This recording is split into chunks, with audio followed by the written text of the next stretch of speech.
Hi guys, and welcome to Quiet Voice podcast channel. Tonight we're stepping into Paris in the winter of 1820, where a blizzard presses against the roofs.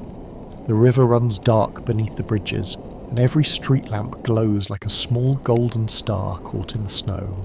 You stand at the edge of the city as evening gathers.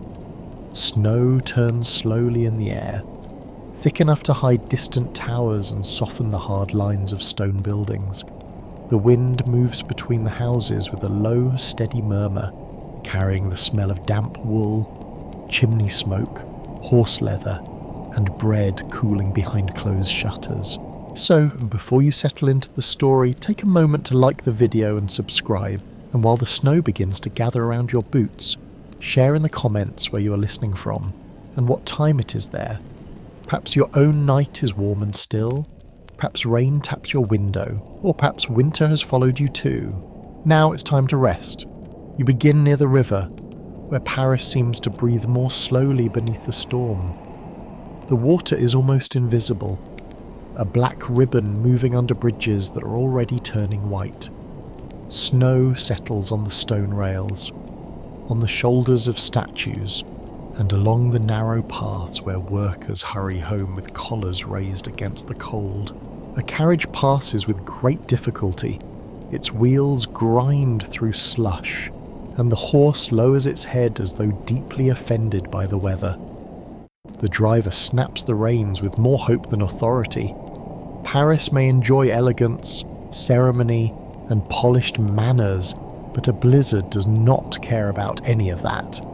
It treats a nobleman and a tired delivery horse with equal disrespect. You walk toward the centre of the city, where the first public gas lamps cast their pale flames into the falling snow. Gaslighting is still a novelty here. Paris has only recently begun experimenting with it in selected streets and public spaces. Records confirm that large-scale gaslighting will expand gradually through the city during the decades that follow, changing how people experience darkness, work, safety, and entertainment. Tonight, however, the lamps are few enough to feel almost magical. Each flame burns inside the glass, trembling when the wind reaches it. Snowflakes drift through the light and vanish again, turning gold for a heartbeat before falling into shadow. The lamps do not conquer the darkness, they merely open small circles within it, one quiet island at a time. Your footsteps sound dull against the wet stones. To your left, a row of buildings leans toward the street, their upper floors disappearing into snow. Curtains glow faintly behind a few windows. Somewhere above, a child laughs. Somewhere else, a chair scrapes across a wooden floor. Life is close, stacked room upon room, yet hidden behind shutters, walls, and locked doors. Oddly enough, many Parisians still distrust new gaslighting. Some fear explosions, others complain about the smell, a few insist that the strange brightness is unnatural and unhealthy. Human beings, it seems, have always been suspicious when the night becomes more convenient. You pass a man carrying a long pole used for tending lamps. His coat is stiff with snow, and his gloves are dark with soot and oil. He works carefully, checking the flame and glass before moving on. His task is simple but essential. Without people like him, the street would disappear almost completely beneath the storm. The wind rises. It presses cold air through the seams of your coat and turns your face numb. You pull your scarf higher and keep moving. The river remains beside you, though now you hear it more than see it. Water knocks softly against the stone. A loose sign creaks above a doorway, far away. A church bell sounds through the snowfall, slow and blurred, as if the storm has wrapped the bronze in cloth. For a moment, it feels as though the entire city is suspended between two worlds. Behind you lies the fading Paris of candles, oil lamps, and deep night. Ahead waits a brighter city of illuminated boulevards, late cafes, crowded theatres, and streets that remain active long after sunset. Scholars still disagree over how much early gaslight truly improved public safety. Brighter streets may have discouraged some crimes, Yet they also allowed crowds, trade, and nightlife to continue later. Light does not remove danger. It simply changes where danger waits, and makes everyone slightly more confident about walking toward it. You turn onto a narrower road. Here, the storm has greater power. Snow piles against doorways and fills the grooves between stones. A woman crosses quickly with a basket held beneath her cloak. Two boys drag a small wooden sled behind them, though there is no child sitting on it. Perhaps it carries firewood. Perhaps they have simply decided that useful labour should include a little sliding. The buildings protect you from the strongest gusts. Their walls hold the day's remaining warmth, though only barely. You place one gloved hand against the rough stone and feel cold passing through the leather. Above, iron balconies collect white ridges. Roof gutters overflow with frozen water. Chimneys release smoke that bends sideways and disappears. Paris in 1820 is crowded, restless, and still marked by years of political change. Kings have returned, armies have marched away, old titles have been restored, at least on paper. Yet ordinary people continue to buy bread, mend clothes, carry water, and complain about rent. History may announce itself with drums, flags, and official speeches, but daily life usually arrives carrying a bucket. You pause beneath another lamp. Snow gathers along your shoulders, across the street. A window brightens as someone pulls back a curtain. For a few seconds, you glimpse a warm room with a table, a brass candlestick, and the orange glow of a stove. Then the curtain closes again. That small vision stays with you. The storm is wide, cold, and indifferent, but behind these walls are pockets of warmth. Families sit close together.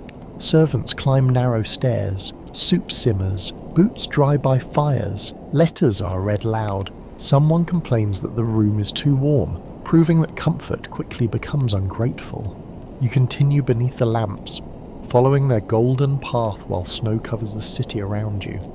The river fades into darkness. The bells grow quieter, and the nearest doorway offers the promise of shelter. You step onto the bridge while snow gathers in the shallow hollows between the stones. The river moves below with a dark and patient force, almost hidden beneath drifting flakes and the pale mist rising from the water. Wind slips across the open span without meeting a wall, and the cold suddenly feels sharper, cleaner, more determined. Your boots press into a thin layer of powder. Beneath it, the stone is slick with ice. Each step asks for care. The bridge rail feels rough under your glove, its surface crusted with frozen snow that breaks away in small pieces when your fingers touch it. The city spreads on both banks, but the storm draws a curtain across the distance. Towers appear and vanish. Rooflines become soft grey shapes. Lamps glow faintly through the whiteness, each one blurred into a floating circle. Paris seems less like a capital and more like a half-remembered dream made from stone, smoke, and winter air. A covered cart approaches from the opposite side. Its wheels turn slowly, pushing slush aside with a tired grinding sound. The horse wears a blanket over its back, though the cloth is already heavy with snow. Its breath rises in thick clouds. The driver leans forward, wrapped so tightly in scarves that only his eyes remain visible. He guides the cart toward the centre of the bridge, where the snow is thinner. You move closer to the rail and allow him to pass. The horse gives you one brief look of complete disappointment, as if you personally arranged the weather. Records confirm that bridges are essential arteries in early 19th century Paris.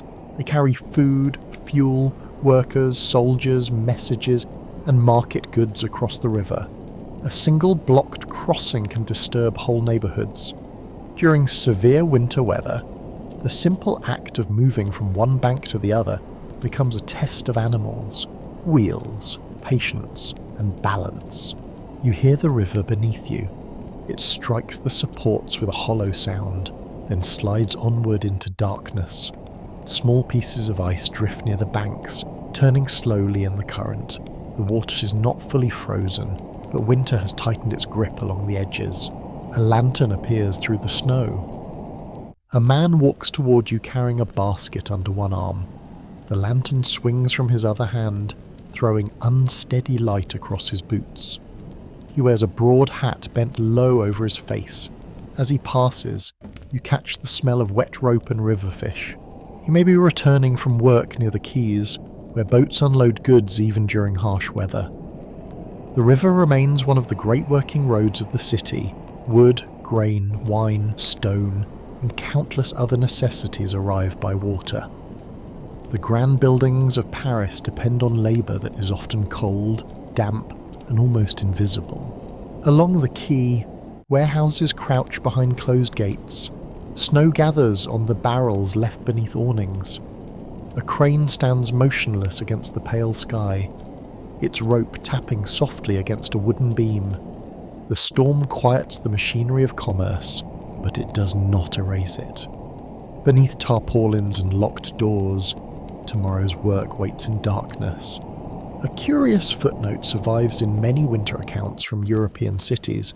People sometimes use straw, ash, or sand to make icy paths less dangerous. Snow clearance is not yet the organised municipal operation you might expect from a modern city. Residents, servants, shopkeepers, and labourers often clear the space nearest their own doors, producing a patchwork of safe steps and sudden traps. You reach the middle of the bridge and stop. The wind presses against your coat. Snow catches in your eyelashes. You blink and look toward the cathedral quarter, where the outlines of old buildings rise through the storm. Their age feels immense beside the fragile lamps and passing carts. Stones laid generations ago now carry your weight, just as they have carried merchants, monks, messengers, prisoners, lovers, and people who simply forgot to buy onions until the weather became unreasonable. A bell sounds from somewhere beyond the roofs.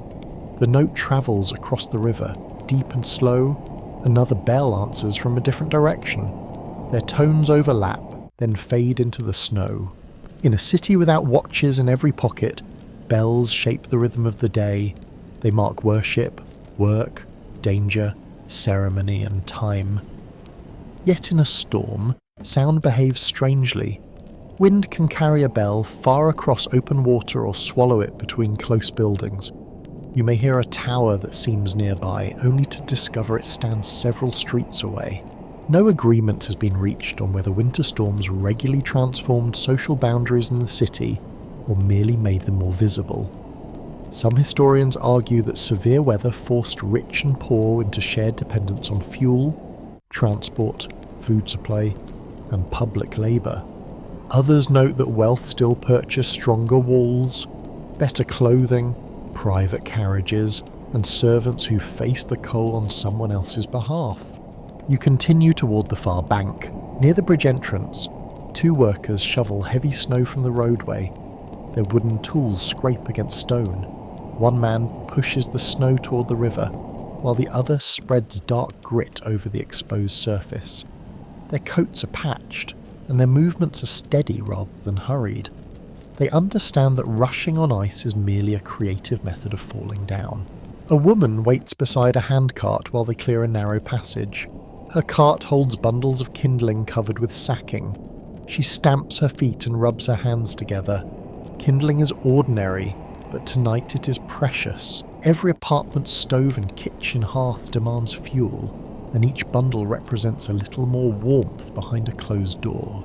You pass beneath the shadow of a riverside building. The wind weakens at once. Your ears catch smaller sounds, now water dripping from a gutter, a shutter tapping against its frame, the squeak of a cart axle, and the soft brush of snow sliding from a roof. The street ahead climbs gently between dark facades. Its lamps are farther apart, leaving broad pools of shadow between them. Footprints cross and overlap, showing the paths of people already hidden indoors. Some tracks are narrow and neat, others drag heavily through the slush. A dog's paws make a wandering line near the wall. You follow the rising street as the bridge recedes into the storm. The river continues behind you, unseen but never silent, carrying the cold night through the heart of Paris. The street widens as you move into one of the brighter quarters of Paris. Stone walls pull further apart, and the sky opens above you, though the blizzard quickly fills that space with white. A row of lamps stretches ahead in measured intervals, each flame enclosed in glass, each one casting a trembling circle onto the road.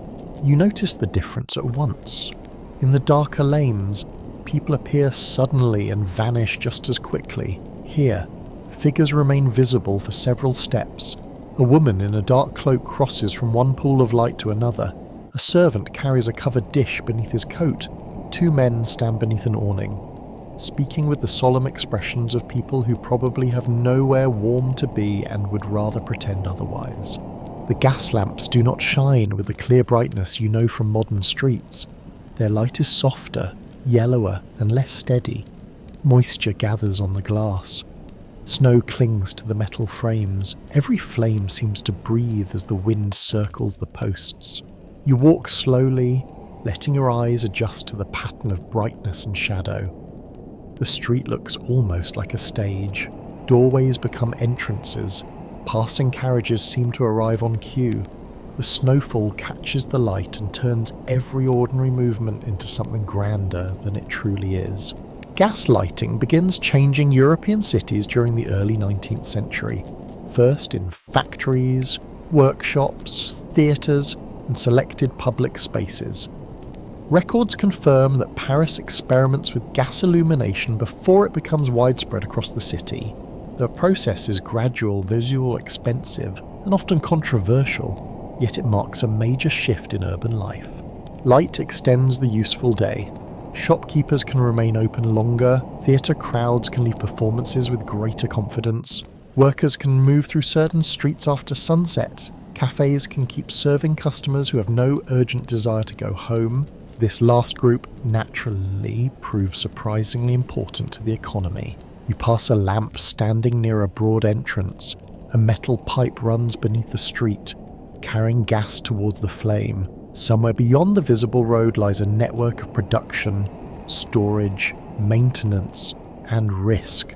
The brightness appears effortless, but it depends on labour hidden below ground and behind walls. A faint smell hangs in the air, difficult to separate from smoke, wet stone, horses, and winter mud. Early gas can produce unpleasant odours, especially when equipment leaks or burns badly.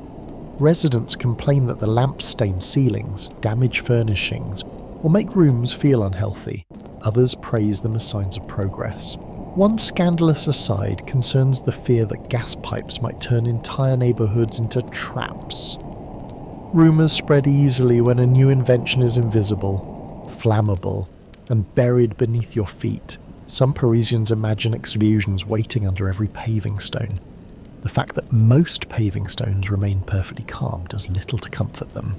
A lamplighter works near the curb. He carries tools in a leather bag and checks the flame through a small opening in the glass. His fingers move with practiced care. Snow collects on his hat brim while he adjusts the gas flow. The flame rises, brightens, and settles. For several seconds, the nearby wall becomes sharply visible.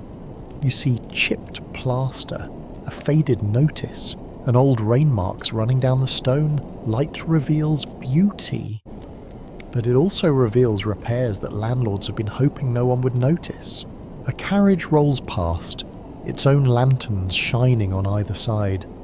The horses wear small bells that jingle beneath the heavier sound of wheels. Inside, a passenger sits behind fogged glass.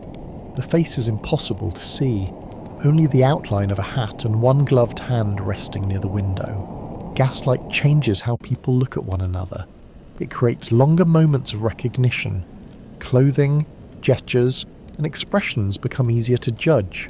Respectability can be displayed after dark, so can poverty. A torn sleeve, muddy hem, or tired face no longer disappears so easily into night. Arguments split along whether public lighting truly creates order or simply encourages more activity. Some scholars see gaslit streets as tools of surveillance and control, allowing authorities to watch crowds more closely. Others emphasize the social freedom created by safer movement, longer business hours, and expanding public entertainment. You pass a small gathering outside a theatre entrance. The performance has not yet begun, but several patrons wait beneath the shelter of the facade. Their coats are dusted white.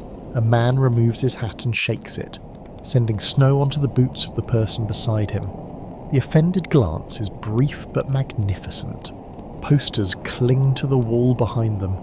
The paper has darkened with moisture, and the printed letters blur near the edges. A boy holds a lantern and calls out something about the evening programme. Though the wind breaks his words apart, the theatre glows more brightly than the street. Light pours through the entrance each time the doors open. You glimpse red fabric, polished wood, and people stamping snow from their shoes. Warm air escapes for a moment, carrying the smell of perfume, damp wool, and wax. You continue along the boulevard, where the lamps form a golden chain through the storm. The regular spacing gives the street a sense of order, even though snow covers the road and wind pulls at every loose sign. City planners and officials increasingly understand that light can shape movement. People tend to follow illuminated routes, gather near bright entrances, and avoid the darkness between major streets. The blizzard tests the design. Snow thickens on the lamp bases. Drifts grow near doorways. The brightest street remains difficult to cross, and no amount of progress can persuade a horse not to slip. Yet the lamps keep burning, fragile but stubborn, holding open a path through the weather. You pause beside a shuttered shop. Its sign shows a painted glove, now wearing a cap of snow. Across the road, 3 lamps recede into whiteness until the final one looks like a distant ember. The city no longer feels completely asleep. Light has given the night a second life. Behind windows, people read, sew, dine, argue, and count money. Outside, workers, travellers, performers, servants, and watchmen continue moving beneath the storm. You stand within one circle of gaslight and watch the snow fall through it. Each flake appears, shines, and disappears. The lamp cannot reveal the whole street, only a few yards at a time. Perhaps that is enough. You move into a narrower commercial street where the buildings lean close enough to shelter the road from the worst of the wind. Snow still falls steadily, but now it drifts in lazy spirals beneath striped awnings and wooden signs. The air carries a richer mixture of scents: roasted chestnuts, damp paper, old wine, cooling bread, soap, leather, and the faint sharpness of metal from a nearby workshop. Most shops are closing. A baker stands in his doorway with flour still dusting his sleeves. He pulls a heavy wooden shutter across the window, then pauses to brush snow from the threshold with a stiff broom. Warmth escapes around him in a fragrant cloud. You smell crust, yeast, and the deep toasted sweetness of loaves resting on racks inside. Bread is not merely a comfort in Paris, it is a daily necessity, a measure of household survival, and a subject of public concern. Records confirm that bread prices remain closely watched, because even a small increase can burden working families. A baker must manage flour supplies, fuel costs, regulations, and customers who consider an empty shelf a personal betrayal. Through the narrowing gap in the shutters, you glimpse long loaves, round loaves, and dark bread intended for poorer tables. The finest white bread is smoother and more expensive. Coarser varieties stretch a household budget, especially when soup, onions, or cheese help make the meal feel larger. The baker secures the shutter with an iron bar. Its end drops into place with a solid knock. He checks it twice, then disappears indoors. A moment later, the smell of bread becomes only a memory lingering in the cold. Across the street, a print seller is gathering sheets from a display beneath the eaves. Engravings of soldiers, royal figures, city views, saints, and fashionable clothing flutter in the wind. He moves quickly, lifting each page with bare red fingers and stacking it under his arm. You step beneath the awning and watch him rescue a picture of a grand palace from the snow. Water has already blurred one corner. The ruler in the image retains a dignified expression, though the damp paper now gives him the unfortunate appearance of leaning sideways. Printed images carry news, fashion, satire, and political memory through the city. They decorate modest rooms and inform people who may never visit the places shown. A single print can be admired, discussed, mocked, or quietly hidden, depending on its subject and the mood of the authorities. Oddly enough, print sellers sometimes display the same image to very different customers for very different reasons. One person may buy a portrait out of loyalty, another may purchase it to laugh at the face. Commerce has always been wonderfully flexible about conviction. The seller slides the final stack into a wooden case. He closes the lid and wraps a cord around it, using his teeth to tighten the knot. His shop window contains books, pamphlets, maps, and loose pages, all dimly visible behind glass clouded by condensation. You notice that the panes are small and uneven, glass is costly, and broad clear windows remain uncommon. Candlelight within the shop bends through the rippled surface, making bookshelves appear to sway. A few doors farther on, a wine merchant rolls a barrel beneath cover. The barrel leaves a dark track through the snow. He pushes with his shoulder, boots slipping, while a younger assistant pulls from the other side. Neither man speaks. Their cheers suggest that the barrel has personally insulted both of them. The shop entrance is low and deep. Inside, bottles stand in rows beside larger casks. Some wine will be consumed in comfortable dining rooms, while cheaper varieties will fill cups in crowded taverns and modest kitchens. Wine is part of daily life for many Parisians, though quality varies greatly and sellers are often accused of watering, blending, or improving poor drink through methods best left to imagination. A curious footnote concerns shop signs. Many signs use painted objects or symbols rather than relying entirely on written names. A boot marks a shoemaker, a key may indicate a locksmith, a mortar and pestle suggests an apothecary. These images help customers identify trades quickly, even when reading ability differs widely. You look upward and see the street crowded with such signs. A golden comb swings above one doorway. A painted fish hangs above another. Farther down, a large wooden hat turns slowly on its bracket, gathering snow along the brim. The wind moves each sign differently. Chains creak, hinges squeal, painted boards knock softly against stone. The street has its own winter music, uneven but strangely soothing. A seamstress stands inside a small clothing shop, visible through a window not yet covered. She folds lengths of cloth while an apprentice lowers a curtain. Bolts of wool, linen, and silk rise behind them in muted colours.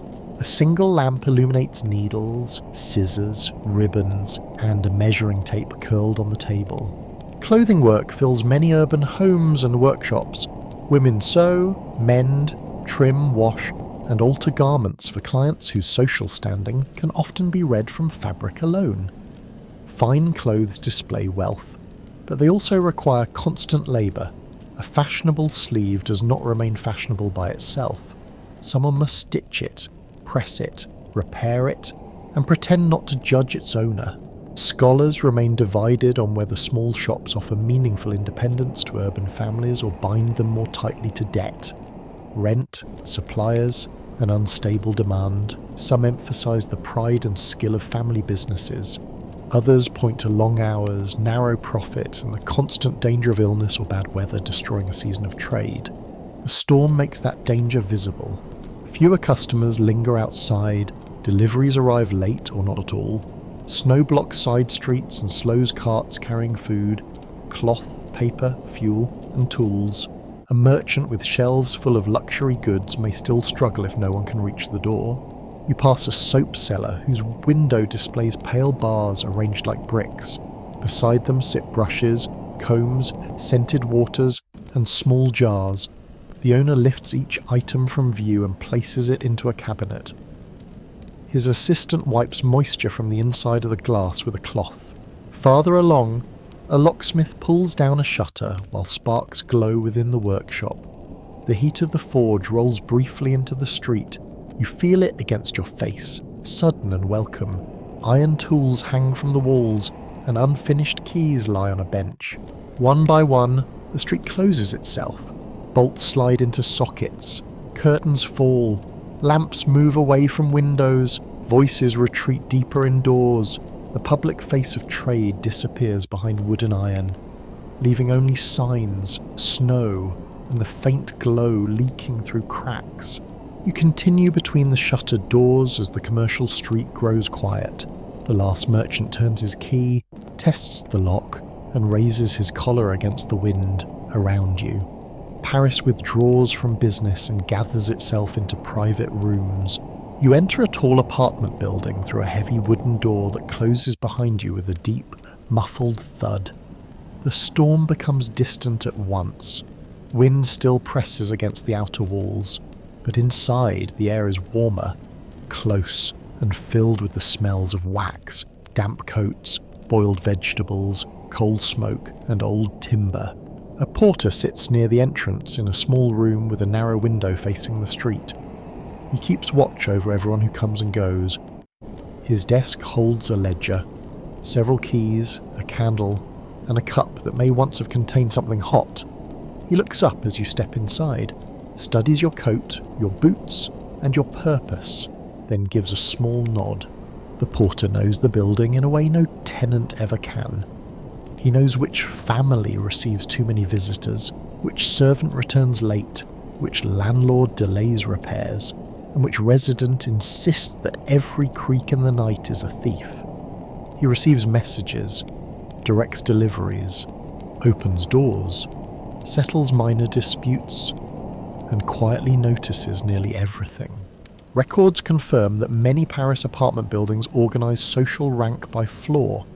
Wealthier residents often prefer the lower levels, where rooms are larger and stairs are fewer. Higher floors become cheaper, smaller, colder, and more tiring to reach. The attic may hold servants, students, widows, labourers, or anyone whose purse is light enough to make 6 flights of stairs seem reasonable. You place your hand on the stair rail. The wood is smooth in places from years of use, rough in others where splinters rise from the grain. A candle lantern hangs near the first landing. Its light barely reaches the steps above. A servant descends carrying an empty tray. Her shoes move quickly, though she keeps one hand against the wall for balance. Her sleeves are rolled to the elbow, and a ring of keys hangs from her waist. She has spent the evening carrying dishes, tending fires, fetching water, answering bells, and moving through rooms where her presence is expected but rarely discussed. Domestic service supports much of comfortable urban life. Servants clean floors, empty ashes, polish metal, carry fuel, prepare meals, wash clothes, escort children, and climb stairs so that others do not have to. Their labour is constant, physical, and often performed in spaces designed to keep it out of sight. A curious footnote concerns household bells. In larger apartments, small bell systems may connect rooms to service areas, allowing residents to summon help without raising their voices. The bell rings below, and someone must decide whether the sound means tea, firewood, a visitor, a missing shawl, or another crisis caused by a person refusing to stand up. You continue upward. At the first landing, a door opens and a maid steps out with a copper coal scuttle. Heat rolls briefly into the hall. Behind her, you glimpse patterned wallpaper, a mirror with a gilded frame, and a carpet thick enough to silence footsteps. The door closes, and the landing becomes dim again. The maid descends toward a storage area near the courtyard. Coal and wood must be carried upward piece by piece. Water must also be hauled, since running water inside private apartments is not yet a normal convenience. Every cup, basin, pot, bath, and bucket begins with someone lifting weight. You hear water slosh below. A young porter assistant climbs toward you with 2 filled pails suspended from a wooden yoke across his shoulders. He leans forward under the burden. Droplets fall onto the steps and shine in the candlelight. He pauses at the landing to breathe, then continues without complaint. The building surrounds a central courtyard where snow gathers in a pale square. From the stair window, you see laundry lines pulled empty, a pump near the wall, and several service doors. A cat crosses the snow with great caution, placing each paw as though testing a legal agreement. The courtyard connects the private life of the building to its practical needs. Deliveries arrive there, ashes leave through it, servants exchange news beside the pump, children play when the weather allows, repairs, quarrels, flirtations, and small negotiations all take place within view of many windows. You climb another flight. The stairs narrow. Decorative plaster gives way to plain walls marked by scratches and soot. The air becomes cooler. Somewhere above, a baby cries. A man coughs behind a closed door. Someone is chopping vegetables with slow, regular strokes. One tenant passes you carrying a bundle of firewood. He wears a respectable coat, but the elbows are shiny from wear. He offers a polite greeting and moves carefully around you. City apartment life requires a constant dance of distance and closeness. Neighbours hear one another through walls, meet on landings, share courtyards, and pretend not to notice private troubles. Scholars bicker over whether these buildings encourage social mixing or reinforce class separation. Different households may share one address, one staircase, and one courtyard, yet wealth still determines space, warmth, privacy, and ease. The rich and poor live vertically close while inhabiting very different worlds. At another landing, a laundress rests beside a basket of folded linen. Her hands are red and cracked. Steam still rises faintly from the cloth. Washing's demanding work, especially in winter, when water is icy, drying is slow, and every sheet becomes heavier once soaked. She adjusts the basket against her hip and begins climbing again. You follow at a slower pace. The staircase turns tightly around an open central shaft. Candlelight flickers far below. Voices travel upward in fragments, distorted by wood, stone, and distance. A laugh rises from one floor. A door slams on another. Someone calls for a missing glove. Near the upper levels, the ceiling lowers. The steps grow steeper and more worn.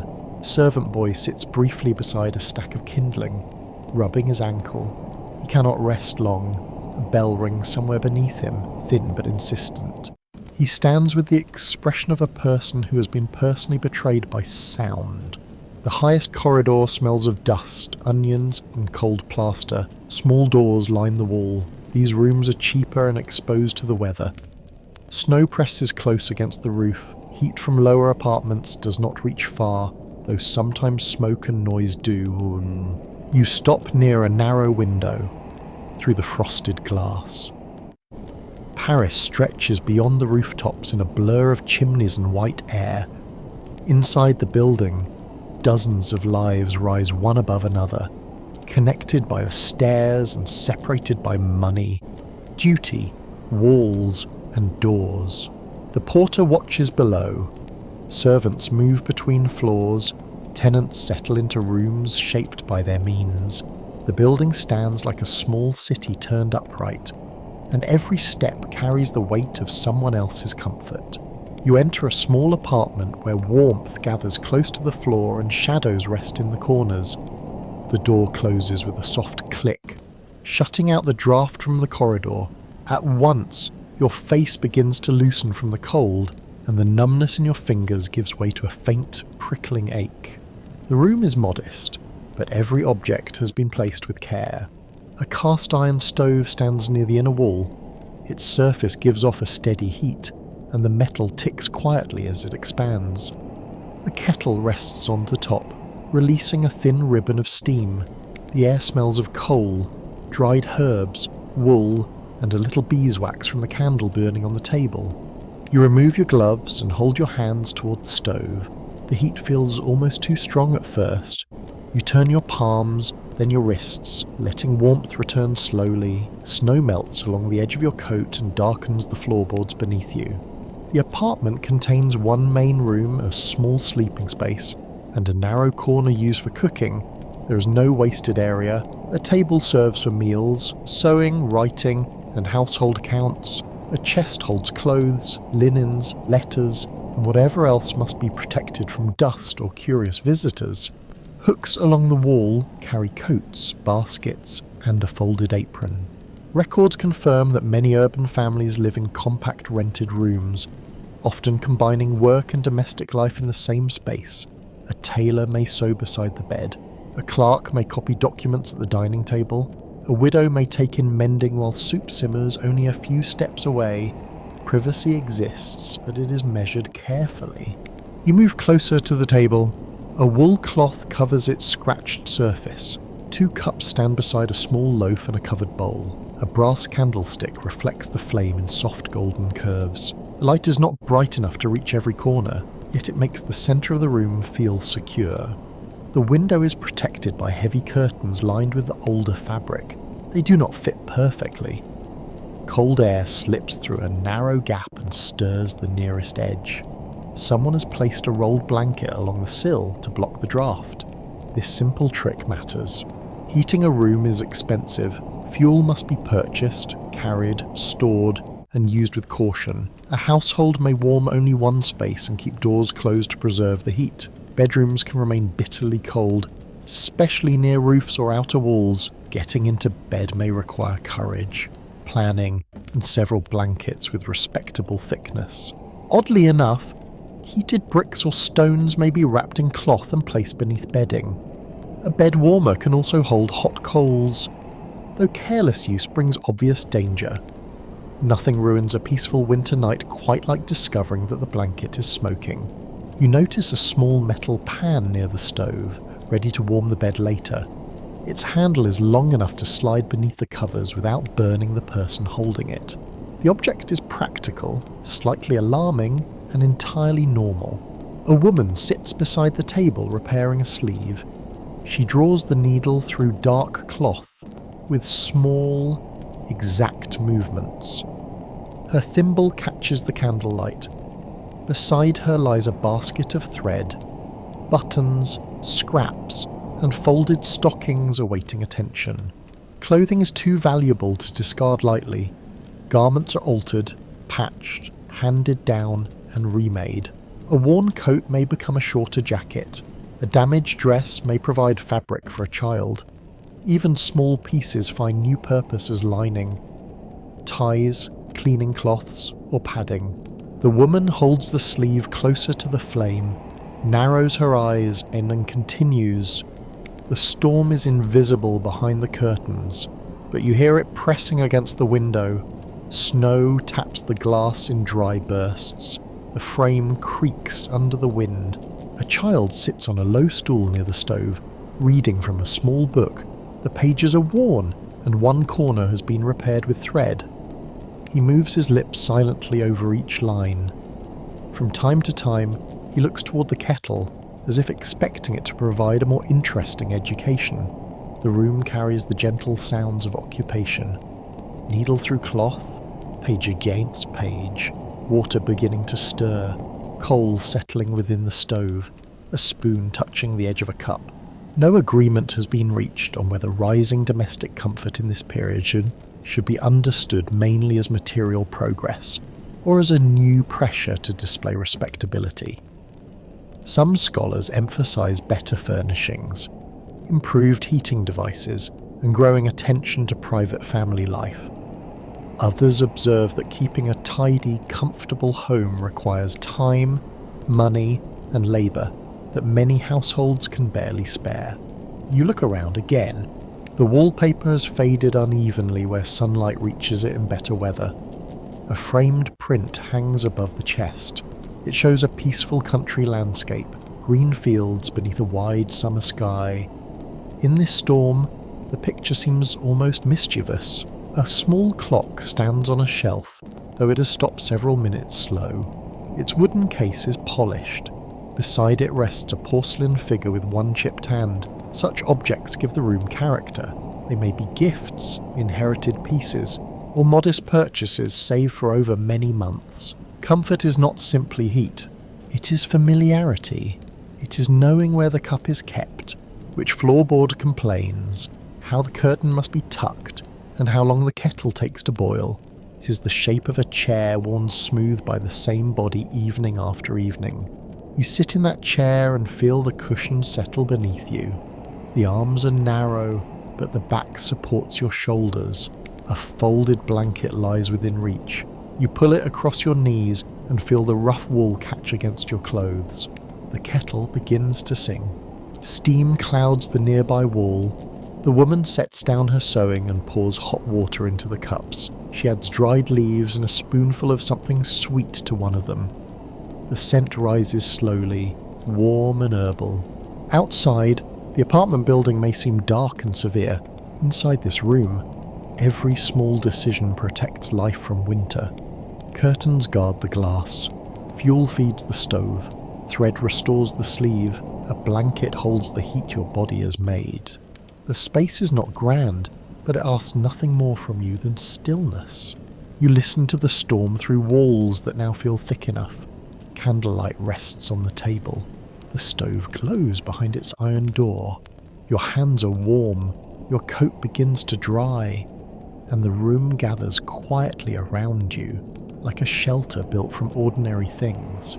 The covered bowl on the table releases a rich, earthy scent when its lid is lifted. Steam rises into the candlelight and drifts toward the ceiling, carrying the smell of onions, carrots, herbs, and meat cooked until each piece has surrendered its toughness. You draw your chair closer. The meal is not extravagant, yet it feels generous in this weather. A thick stew fills the bowl, darkened by long cooking and stretched with vegetables. Beside it lies a loaf with a firm crust, a small dish of butter, and a wedge of pale cheese wrapped in cloth. The woman cuts the bread with a long knife. The crust resists, then gives way with a dry crack. Crumbs scatter across the tablecloth. She places one slice beside your bowl and keeps the smaller end for herself. You dip the spoon into the stew. The first mouthful is hot enough to make you pause. Pepper reaches your tongue, followed by the sweetness of softened onion and the deeper flavour of broth. The warmth travels downward through your chest, steady and immediate. Outside, cold may command the roofs and streets, but here it meets a spoon and loses ground. Records confirm that soups and stews are central to many household meals because they make efficient use of fuel and ingredients. A pot can simmer slowly while vegetables, bones, scraps of meat, dried peas, or beans become filling food. Bread completes the meal, absorbing broth and quieting hunger. Nothing is wasted easily. The heel of yesterday's loaf may be softened in liquid. Fat is saved for cooking. Bones give flavour before they are discarded. Vegetable peelings may enter a stock pot if they are clean enough. A household with limited money depends on attention, timing, and a talent for convincing several modest ingredients to behave like abundance. The child at the table tears his bread into pieces and drops them into the bowl. He waits until they soften, then gathers them with his spoon. His movements are careful, though one piece escapes and lands on the cloth. He looks toward the woman. She looks toward the bread. The bread remains silent under questioning. You hide a smile and continue eating. Meals in a small apartment follow practical rules. The dishes are few because every plate must be washed with water carried by hand. The table is close because heat is precious. Conversation may be quiet because neighbours live only a wall away. And walls in Paris are often enthusiastic collectors of other people's business. A glass is filled with watered wine. The drink is light, more ordinary than celebratory. You lift it and notice the cloudy red colour near the candle. The taste is slightly sour but warming. Wine accompanies many meals, though quality differs sharply according to price and source. Merchants blend wines, transport barrels from surrounding regions, and sell drink by measure. For working households, the finest bottles belong to another universe. What matters is affordability, familiarity, and whether the merchant has been suspiciously generous with water. One curious footnote concerns table manners. Forks are common among prosperous households, but but spoons, knives, fingers, and pieces of bread still perform much of the practical work of eating. A personal knife may be carried and used at meals. Dining's becoming more formal in fashionable society, yet a bowl of stew in winter has little interest in ceremony. You break a piece of cheese and place it on warm bread. The cheese softens slightly, its flavour is sharp and salty, cutting through the richness of the stew. The woman speaks about market prices. Her voice remains calm, but each number matters. Butter costs more this week. Good onions are harder to find. Fuel has risen because deliveries are slow. The butcher offers cheaper cuts, though even those require thought. A household budget is a quiet form of navigation through danger. You listen as she counts expenses on her fingers. Rent comes first, then fuel, bread, lamp oil, washing, clothing repairs, and food. Medicines may appear without warning. A broken shoe cannot be postponed forever. A guest is welcome, but a guest also eats. One scandalous aside from urban life is that some landlords and shopkeepers are accused of adjusting prices when storms interrupt supply. A blizzard can become an opportunity for profit, especially when buyers have little choice. Complaints rise quickly, though proving unfair dealing is another matter. You lift another spoonful. The candle burns lower, forming a bright pool of wax around the wick. Its flame bends when someone moves. Shadows of hands and silhouettes travels across the wall in exaggerated shapes. Meals also shape the rhythm of family authority. The person who controls household money often influences what is purchased, how portions are divided, and whether tomorrow's ingredients are protected from tonight's appetite. A full bowl may look simple, but it represents bargaining, labour, memory, and restraint.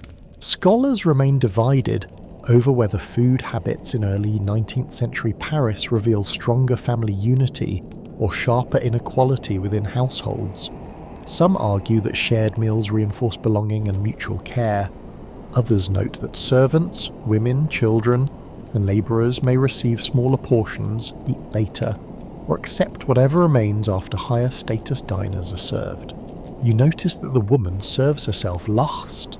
Her portion is smaller, though she does not mention it. She eats slowly and watches the child finish. When he reaches for more bread, she waits a moment, then cuts another slice. There is tenderness in that pause. The meal continues without haste. The storm has made travel difficult, work uncertain, and food more valuable. But it has also drawn attention toward the table. Every sound becomes distinct. The scrape of a spoon, the soft tearing of bread, the clink of glass, and the brief hiss when a drop of water reaches the stove. You begin to understand how supper offers more than nourishment. It marks the safe arrival of evening. It gathers the household into one warm place. It provides a reason to sit, speak, and measure the day. News is exchanged. Worries are disguised as complaints about vegetables. Small victories receive quiet approval. The final spoonful is mostly broth. You tilt the bowl slightly and gather it. The taste is milder now, but the heat remains. The woman wraps the remaining cheese and places the bread beneath a cloth.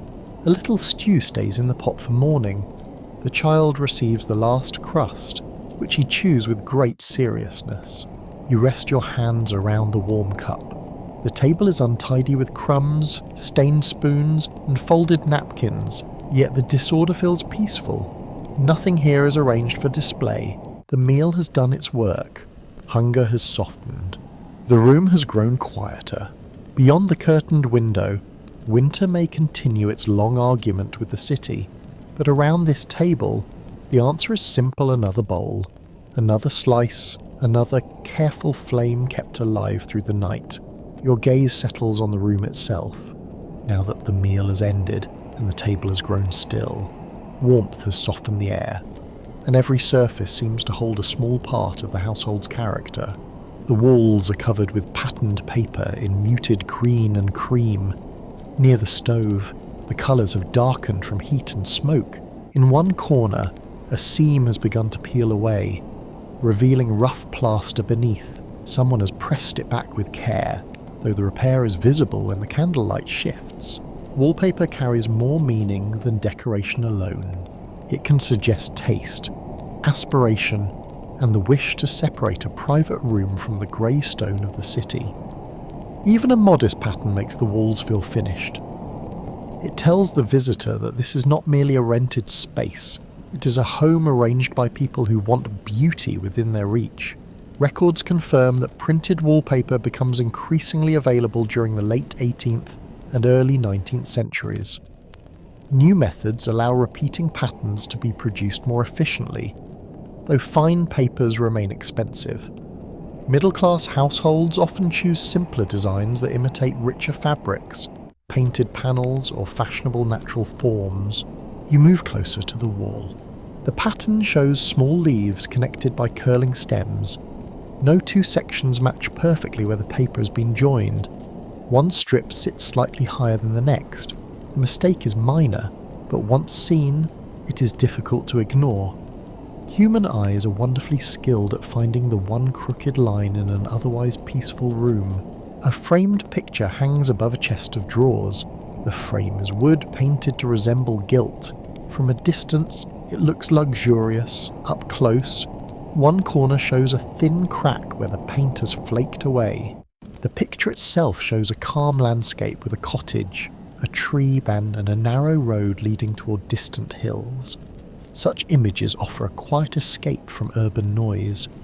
They bring imagined countryside into crowded apartments, where fresh fields remain safely beyond the duties of rent and mud. Beneath the picture stands the chest. Its top has been polished until the wood reflects a dim blur of candlelight. The handles are brass, though one is newer than the others. The drawers do not open evenly. The lowest requires a firm pull, followed by a slight lift. Furniture keeps secrets, but it also develops habits. Inside, folded linen rests beside carefully stored clothing. A sachet of dried lavender, yes, lavender lies between the fabrics, adding a faint sweet scent. The aroma mingles with coal smoke and wax, making the drawer smell cleaner than the room itself. A curious footnote concerns scented storage. Households may use herbs, flowers, cedar, or other fragrant materials to freshen clothing and discourage insects. Such remedies vary in effectiveness, but confidence in them is often absolute. Few things inspire loyalty quite like a household practice passed down by someone who insisted it always worked. You close the drawer and run your fingers across the wood. The surface is smooth where hands touch it often, rougher near the back. This uneven wear records years of daily use more honestly than any written account. Furniture becomes a kind of memory, shaped by bodies. The chairs around the table do not form a perfect set. Two have curved backs, one is simpler, with a repaired rung, another carries a thin cushion tied in place with faded ribbon. Matching furniture belongs to wealthier rooms.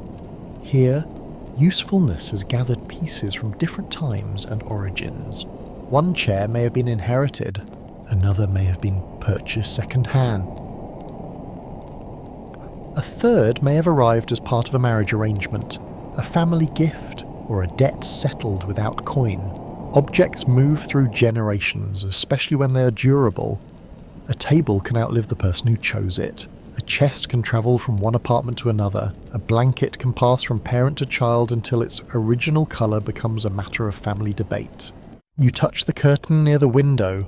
Its outer fabric is dark blue wool, thick enough to slow the draft. The lining is made from older cloth with a faded floral design. Reuse is practical, but it also creates layers of history inside ordinary things. A once fashionable dress may become curtain lining.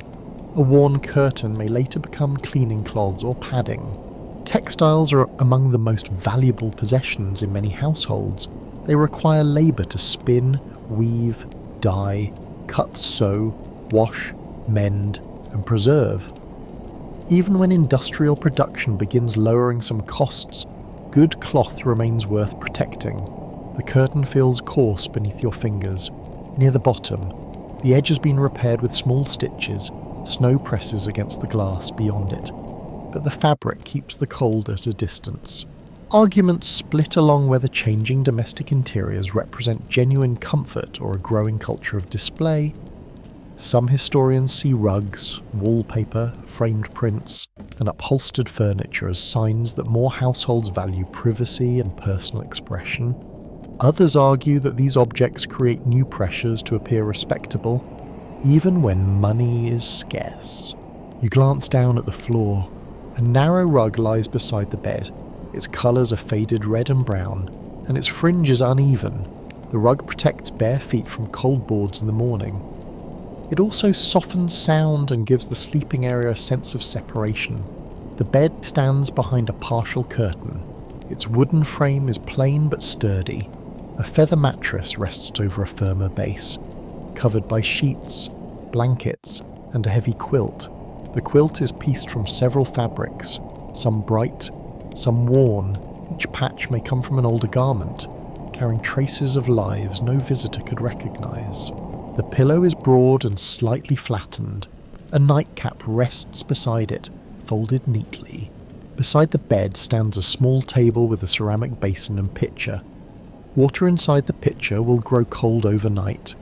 Washing in the morning may be brief for reasons that have nothing to do with laziness and everything to do with survival. A mirror hangs nearby. Its glass is spotted and imperfect, giving every reflection a softer face.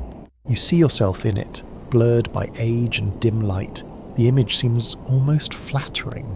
Early mirrors, it appears, understand diplomacy. On a shelf, several small possessions stand in careful order: a sewing box, a candle snuffer, a cup with a repaired handle, and a tiny wooden case containing letters tied with ribbon. None is especially grand. Together, they make the room personal. Taste does not depend entirely on wealth.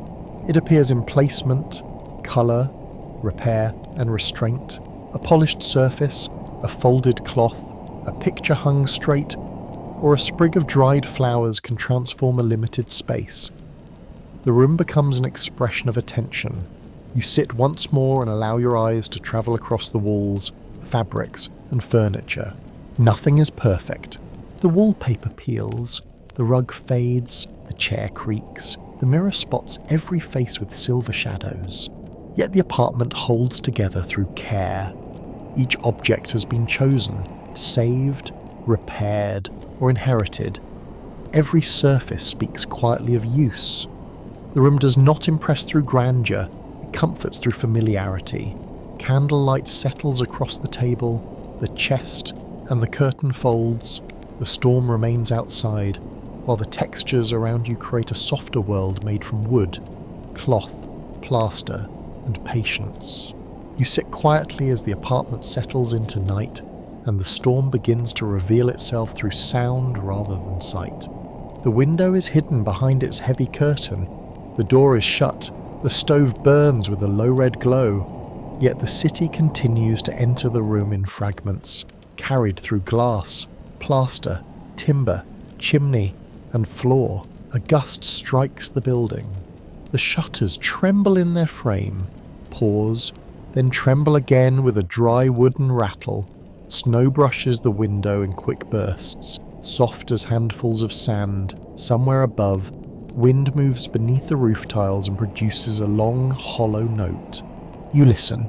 At first, every noise seems close, then your ears begin to sort the layers. A carriage passes in the street below. You hear it before you see any light beneath the curtain. The wheels turn heavily through packed snow, making a deep grinding sound that rises and falls as the vehicle crosses uneven stones. Leather harness creaks, a horse snorts. Small bells shake near the collar, bright and delicate against the dull weight of the wheels. The carriage slows near the corner. A driver calls to the horse, his voice blurred by wind and walls. The animal steps carefully, iron shoes striking the buried road with muted knocks. For a moment, everything stops. Then the wheels pull free from a drift, and the carriage moves away until only the bells remain. Records confirm that the streets of early 19th century Paris are rarely silent, even late at night. Carriages, carts, horses, vendors, watchmen, Taverns, church bells, workshops, and crowded homes create a constant urban background. Snow changes this soundscape by covering hard surfaces, slowing traffic, and absorbing sharper noises.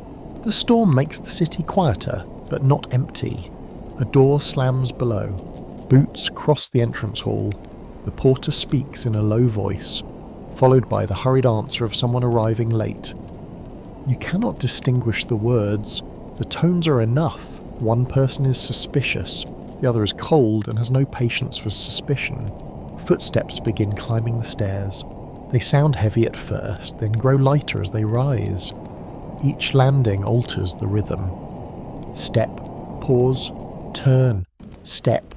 The person coughs twice, a key scratches against a lock, a door opens, and the footsteps disappear. Silence returns, though it is never complete. The stove gives a small metallic click. A coal collapses inside and sends a brief orange flicker across the floor. Water in the kettle trembles faintly. The clock on the shelf marks each second with patient confidence, despite being slightly wrong. A curious footnote concerns household clocks. Many families depend on church bells, public clocks, work routines, and human habit rather than precise private timepieces. A clock that gains or loses several minutes may still rule the room, because nobody wishes to argue with furniture. You hear laughter through the wall. It is distant and muffled, perhaps from the neighbouring apartment. A man speaks, a woman answers, and several voices rise together. A glass touches a table, a chair moves. Their words remain hidden, but their mood crosses easily through the plaster. Apartment walls create a strange intimacy among people who may barely know one another. You hear babies crying, couples arguing, servants cleaning, students reading aloud, and musicians practicing the same difficult passage until the entire building develops an opinion about it. From somewhere higher, a violin begins. The first notes are uncertain. The player stops, adjusts, and starts again. This time, the melody lasts longer. It is simple and slow, almost swallowed by the weather.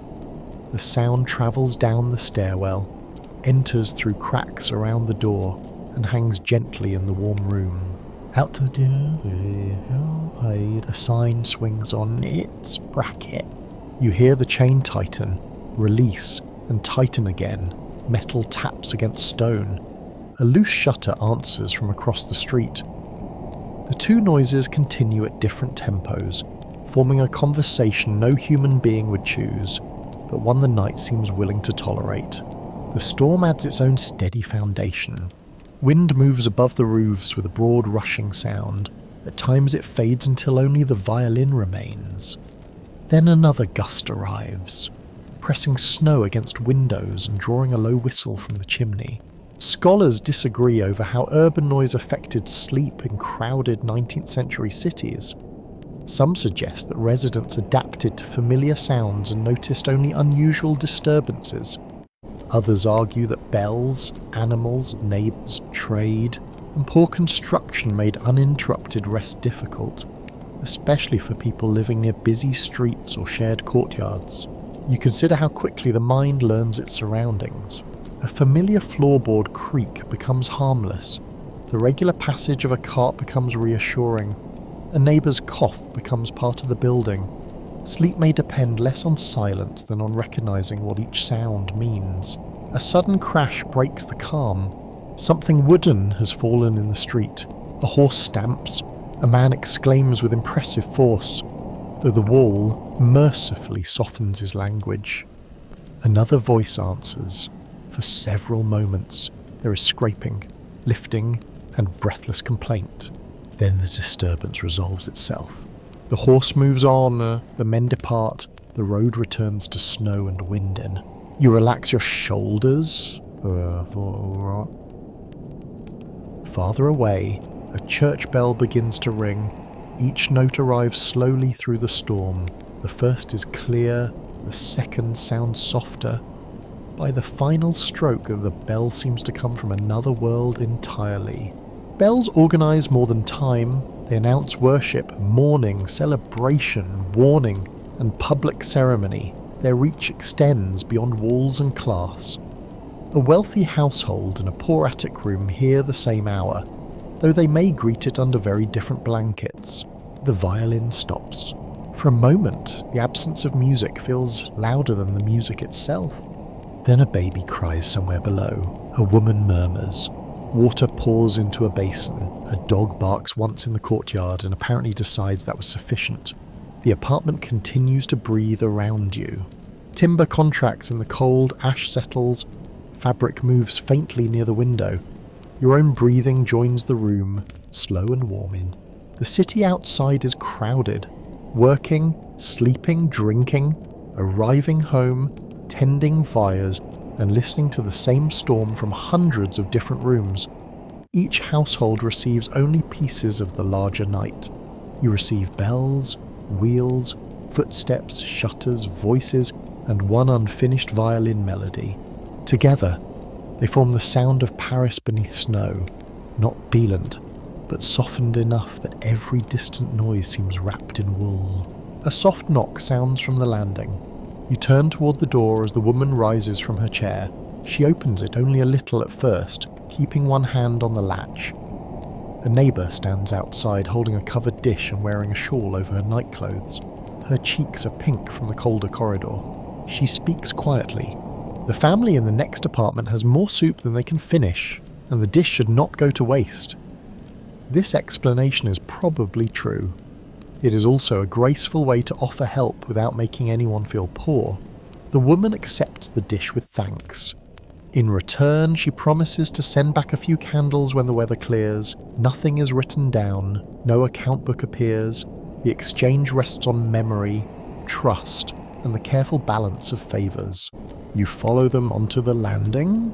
Several doors face the narrow staircase. Behind each one, a different household adjusts to the same winter night. The walls, floor, roof, and entrance are shared. But every room contains its own habits, worries, and small arrangements for warmth.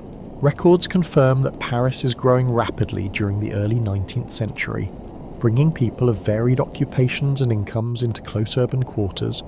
Clerks, artisans, merchants, servants, students, widows, labourers, and pensioners may live within the same building, separated by floor, rent, and reputation.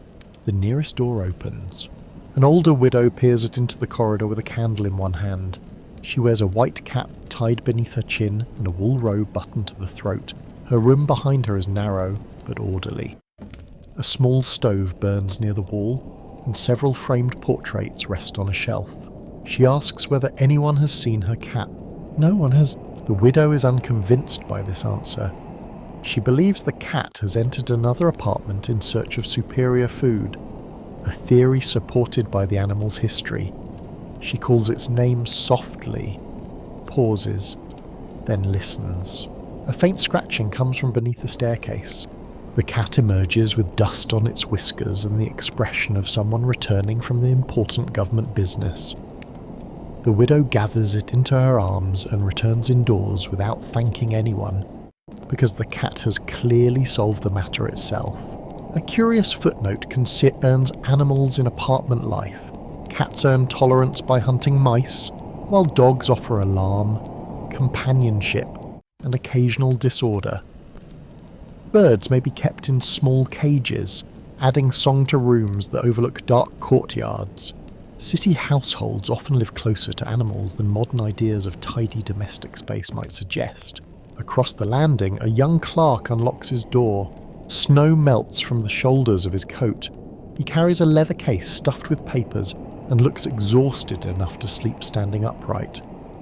His room contains a desk, a narrow bed, and shelves crowded with documents. A single candle burns beside an ink bottle. He apologises for arriving late, though no one has asked him to. The clerk works for an office where copying, filing, calculation, and official forms consume long hours. He spends his day producing neat lines for people who may never know his name. His fingers are stained with ink. His cuffs are frayed.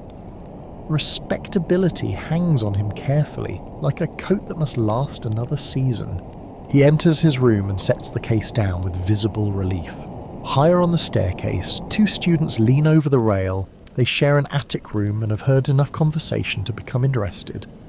One wears a blanket around his shoulders, the other holds a cup and claims that it contains medicine, although the smell suggests a more cheerful explanation. Students bring noise, opinions, unpaid bills, and irregular hours into many city buildings. They may study law, medicine, literature, or whatever subject best satisfies their families. Their rooms are often cold, crowded with books, and furnished with confidence rather than comfort. One student asks whether the storm has blocked the main road. The porter below calls up that it is not. The student asks whether anyone is certain. The porter replies that certainty costs extra. The landing falls quiet for a moment, then several people laugh. You notice how quickly news travels through the building. A delayed cart, a sick child, a broken lock, or a change in bread prices can pass from floor to floor within minutes. Servants carry information between apartments. Porters hear arrivals. Children repeat what adults hoped they had missed. Privacy is desired, but rarely complete. A door farther down opens, and a seamstress steps into the corridor with a length of dark cloth draped over one arm. She asks the widow whether the fabric is black enough for mourning. The widow studies it solemnly. Mourning clothing follows social custom, family expectation, and available money. Deep black cloth may be costly, garments can be dyed, altered, or borrowed. The duration and strictness of mourning vary according to relationship, status, and personal convictions. The widow touches the fabric and says it will do. No agreement has been reached on whether close apartment living strengthens mutual support or simply creates more opportunities for judgment. Some historians emphasize shared childcare, borrowed fuel, exchanged food, and assistance during illness. Others point to gossip, conflict, noise, and the constant pressure of being observed. Both seem true on this landing. A family below begins arguing about firewood. Their voices rise through the stairwell. One person insists that the last bundle was used too quickly. Another claims the stove smokes unless the fire burns strongly. A third voice, probably a child, suggests burning a chair. The argument starts. Perhaps the suggestion has clarified everyone's priorities. You descend one flight and see a servant carrying a covered basin toward a room where someone is ill. She walks carefully to avoid spilling hot water. A folded cloth rests over her shoulder. The door opens, and a worried face appears before drawing her inside. Illness changes the rhythm of an entire building. Neighbours lower their voices, someone fetches medicine, someone else watches children, food appears without explanation, fear travels quietly. Because doctors cost money and winter sickness can worsen quickly in damp rooms.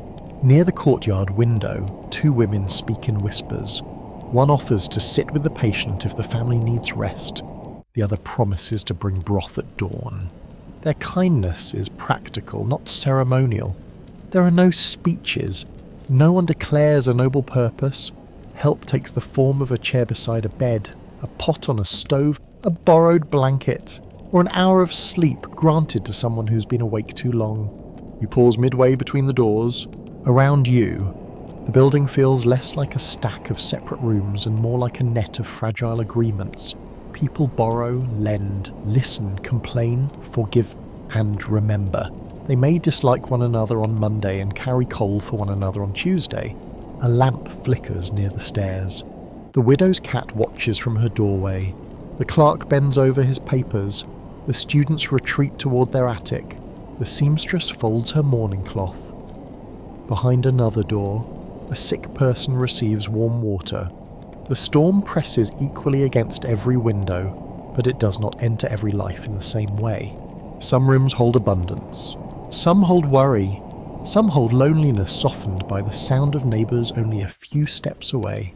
You return to the warmer apartment as the borrowed dish is placed near the stove. The latch closes. Voices continue beyond the wall, quiet now, each household settling into its own corner of the night. You stand near the coat hooks while the room prepares for another brief journey into the cold. A cloak is lifted from the wall and shaken open.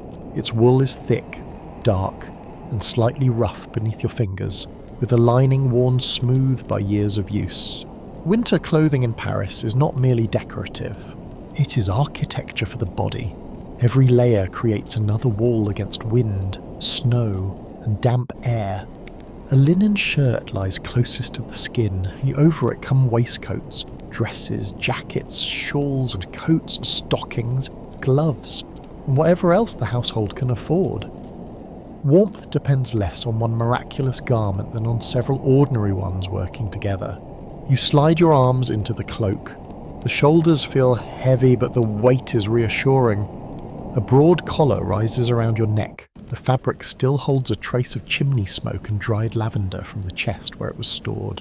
Records confirm that wool remains one of the most important materials for winter clothing because it traps warmth and performs better than many lighter fabrics in damp weather. Wealthier Parisians may wear finely woven wool, fur trim, and carefully tailored outer garments. Poorer residents rely on coarser cloth, repeated repairs, and layers assembled from whatever is available. A shawl is folded around your shoulders beneath the cloak. Shawls are practical, fashionable, and highly visible markers of taste. Some are made from fine imported fibres and admired for delicate patterns. Others are local imitations, woven to resemble luxury goods without requiring a fortune large enough to heat a palace. The woman of the apartment adjusts the shawl and pins it near your chest. The pin is small and plain. Its clasp feels cold for a moment. She checks the fold twice, because a badly arranged shawl can allow wind straight down the neck, and dignity offers very little protection once that happens. You bend to examine your boots. They are leather, sturdy but not entirely waterproof. The soles are thick, and small nails provide grip on hard surfaces. Snow has dried along the seams, leaving pale marks. A servant rubs wax into the leather with a cloth, pressing carefully around the toe and heel. Waterproofing is never perfect. Leather can be treated with wax, grease or oil, but long exposure to slush eventually wins. Wet boots become heavy, cold and difficult to dry. A person may stuff them with cloth or paper and place them near the stove, though not so close that the leather cracks. And oddly enough, some fashionable shoes are spectacularly unsuited to winter. Narrow soles, delicate materials, and graceful shapes look impressive in drawing rooms and ridiculous in snow. Fashion often asks the body to suffer quietly while pretending it had the idea first. You pull on a pair of gloves.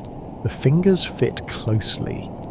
Though one seam has been repaired with dark thread, gloves protect the hands from cold, but they also signal refinement. Clean, well-fitted gloves suggest care, status, and freedom from heavy labour. Worn hands and thick work gloves tell a different story. The contrast matters in a city where clothing allows strangers to judge occupation and rank at a glance. A gentleman's coat may display precise tailoring, polished buttons, and a high collar. A labourer's coat may show patches at the elbow, shoulders darkened by weather, and pockets stretched by tools. A servant's clothing may imitate elegance while remaining clearly connected to duty. You step toward a small mirror. The cloak changes your posture. Its weight draws your shoulders back. The high collar frames your face. Snow may be waiting outside with complete indifference, but clothing encourages a certain performance of control. A bonnet rests on the table. Its shape protects the hair and shades the face, while ribbons tie beneath the chin. Winter bonnets may be made from felt, velvet, or heavier fabrics than summer versions. Some are trimmed with feathers, artificial flowers, or fur, though falling snow is unkind to decoration. The woman places the bonnet on her head and ties the ribbons. She turns slightly toward the mirror. A feather at the side leans at an uncertain angle. She adjusts it. The feather leans back. She adjusts it again. At last, she accepts the truth that nature has chosen its own arrangement. A curious footnote concerns muffs. These cylindrical fur or fabric accessories allow a person to keep both hands warm inside one soft opening. They can also hold a handkerchief, note, or small purse in crowded streets. However, a muff may conceal a thief's hand nearly as well as its owners. You take one from the chair. The outer surface is dark fur, soft beneath your palms, and inside the lining is warmer than the room. You place your hands within it and immediately understand its popularity. Movement becomes slightly awkward, but comfort improves so greatly that elegance seems negotiable. Near the doorway, a man wraps a long scarf around his neck. He winds it several times and tucks the loose end into his coat. His hat has a broad brim that keeps some snow from his face. Though wind can turn such a brim into a personal sail, headwear carries its own language.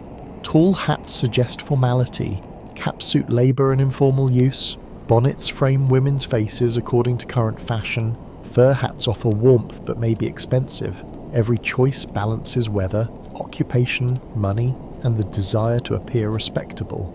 Scholars remain divided on whether fashion in this period gives ordinary people a useful form of self-expression or places them under relentless social pressure. Some argue that clothing allows men and women to shape identity, imitate admired styles, and participate in urban culture. Others emphasize cost, labor, and the fear of being judged for garments that are outdated, worn, or poorly fitted. You notice a coat draped over a chair. Its outer cloth is faded, but the buttons are polished. The cuffs have been turned to hide fraying. A new strip of fabric strengthens the collar from within. The garment has been maintained not only for warmth, but for reputation. Clothing is read like a public letter. A clean collar may suggest discipline. A torn hem may invite pity or contempt. A black band may announce mourning. A uniform may command obedience. A silk ribbon may imply a household willing to spend money on something with no practical purpose, which is often the purest sign of prosperity. You secure the cloak at your throat. The room now feels too warm. Layers trap the stove's heat around your body. Your cheeks grow hot, and your gloves begin to feel unnecessary. Yet opening the door will reverse everything within seconds. The latch lifts. Cold air enters low across the floor, sharp and immediate. The flame on the table bends. The shawl tightens around your shoulders as you step into the corridor. Your boots meet the first trace of snow near the entrance. The cloak settles behind you. Gloves cover your hands. Wool surround your chest, and all the bonnet shield your face. Parisian winter fashion may aspire to beauty, but beneath every ribbon, polished button, and elegant fold lies a simpler ambition. You wish to remain warm enough to reach the next door. You step back into the street just as a carriage turns the corner and meets a ridge of snow piled across the road. The horse is slow. The driver leans forward, tightens the reins, and calls to them in a low, urgent voice. Leather straps pull taut, hooves press into the drift. For one hopeful second, the carriage continues. Then the front wheels sink with a heavy crunch and stop. Snow swirls around the lamps while everyone considers the problem. The driver climbs down carefully. His boots disappear almost to the ankle. He walks around the carriage, kicks at the packed snow, and studies the trapped wheel with the grave expression of a physician examining a difficult patient. Inside, a passenger raises the window curtain. Only part of a face appears behind the glass. The passenger watches the driver, then lets the curtain fall. This is sensible. Observation is much warmer than assistance. The carriage is a closed coach, built to protect travellers from wind and mud. Its body hangs on leather braces that soften the roughness of the road. Though not enough to make travel truly comfortable, small lanterns glow beside the doors, snow gathers along the roof and on the narrow step below the cabin. Records confirm that horse-drawn vehicles fill many different roles in Paris. Private coaches carry wealthy families. Hired carriages serve those who can pay for short journeys. Carts transport food, fuel, furniture, and building materials. Coaches connect the city with distant towns. Each depends on animals, drivers, stable workers, wheel makers, harness makers, and streets that remain passable. Tonight, the street is resisting the whole arrangement. The driver takes a shovel from beneath the rear seat. He clears snow from round the wheel, throwing it toward the curb. The work is slow, each load is wet and heavy, his breath rises in clouds, and melted flakes darken the shoulders of his coat. A second carriage approaches from behind. Its driver sees the obstruction and pulls the horses to a halt. Another vehicle stops behind him. Within minutes, 3 carriages stand in a line, their lamps glowing through the storm. Patience grows thin. One driver calls out advice. The trapped driver ignores him. A third man offers different advice, louder and therefore apparently more valuable. A curious footnote concerns traffic disputes. Even without engines, crowded streets produce delays, insults, blocked corners, and arguments over who has the right to move first. Human beings do not require modern machinery to become unreasonable in traffic. Wheels are enough. You stand near a doorway and watch the scene unfold. The trap driver clears the wheel and signals to the horses. They lean forward together. Their shoulders strain beneath the harness. Hooves slip, recover, and push again. The carriage moves a few inches. The wheels sink once more. A porter from a nearby building joins the effort. He places both hands against the rear panel. Another man steps from beneath an awning and pushes beside him. You can hear the wooden body creak under the pressure. The driver calls again. The horses pull. The men push. With a sudden lurch, the wheel climbs out of the hollow and the carriage rolls onto firmer ground. For a moment, everyone looks surprised by success. Then the line begins moving. The first coach continues slowly, leaving deep tracks behind it. The others follow those tracks, using the compressed path as a guide. Wheels that had seemed trapped now turn with greater ease. Travel in heavy snow often depends on the work of the first vehicle. It presses a route through fresh drifts, while those behind benefit from the broken surface.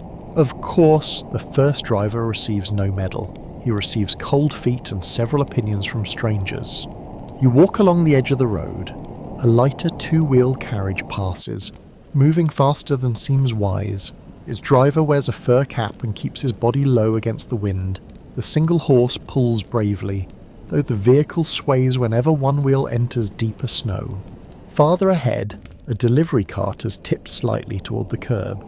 2 barrels remain tied in play, but a wooden crate lies open in the snow. Apples have spilled across the street. The carter gathers them quickly. Red fruit rolls through the white powder. Bright under the lamps, a boy helps collect them, placing each apple into the crate. One disappears beneath his coat. The carter notices, pauses, and says nothing. Perhaps charity has taken place. Perhaps accounting has simply become exhausting. Horse travel creates another winter difficulty that polite passengers may prefer not to discuss. Animals need rest, water, food, grooming, and shelter. Their shoes must grip icy roads. Their legs can be injured by hidden stones or frozen ruts. Drivers must judge when to continue and when to stop, because a tired horse cannot be persuaded by social rank.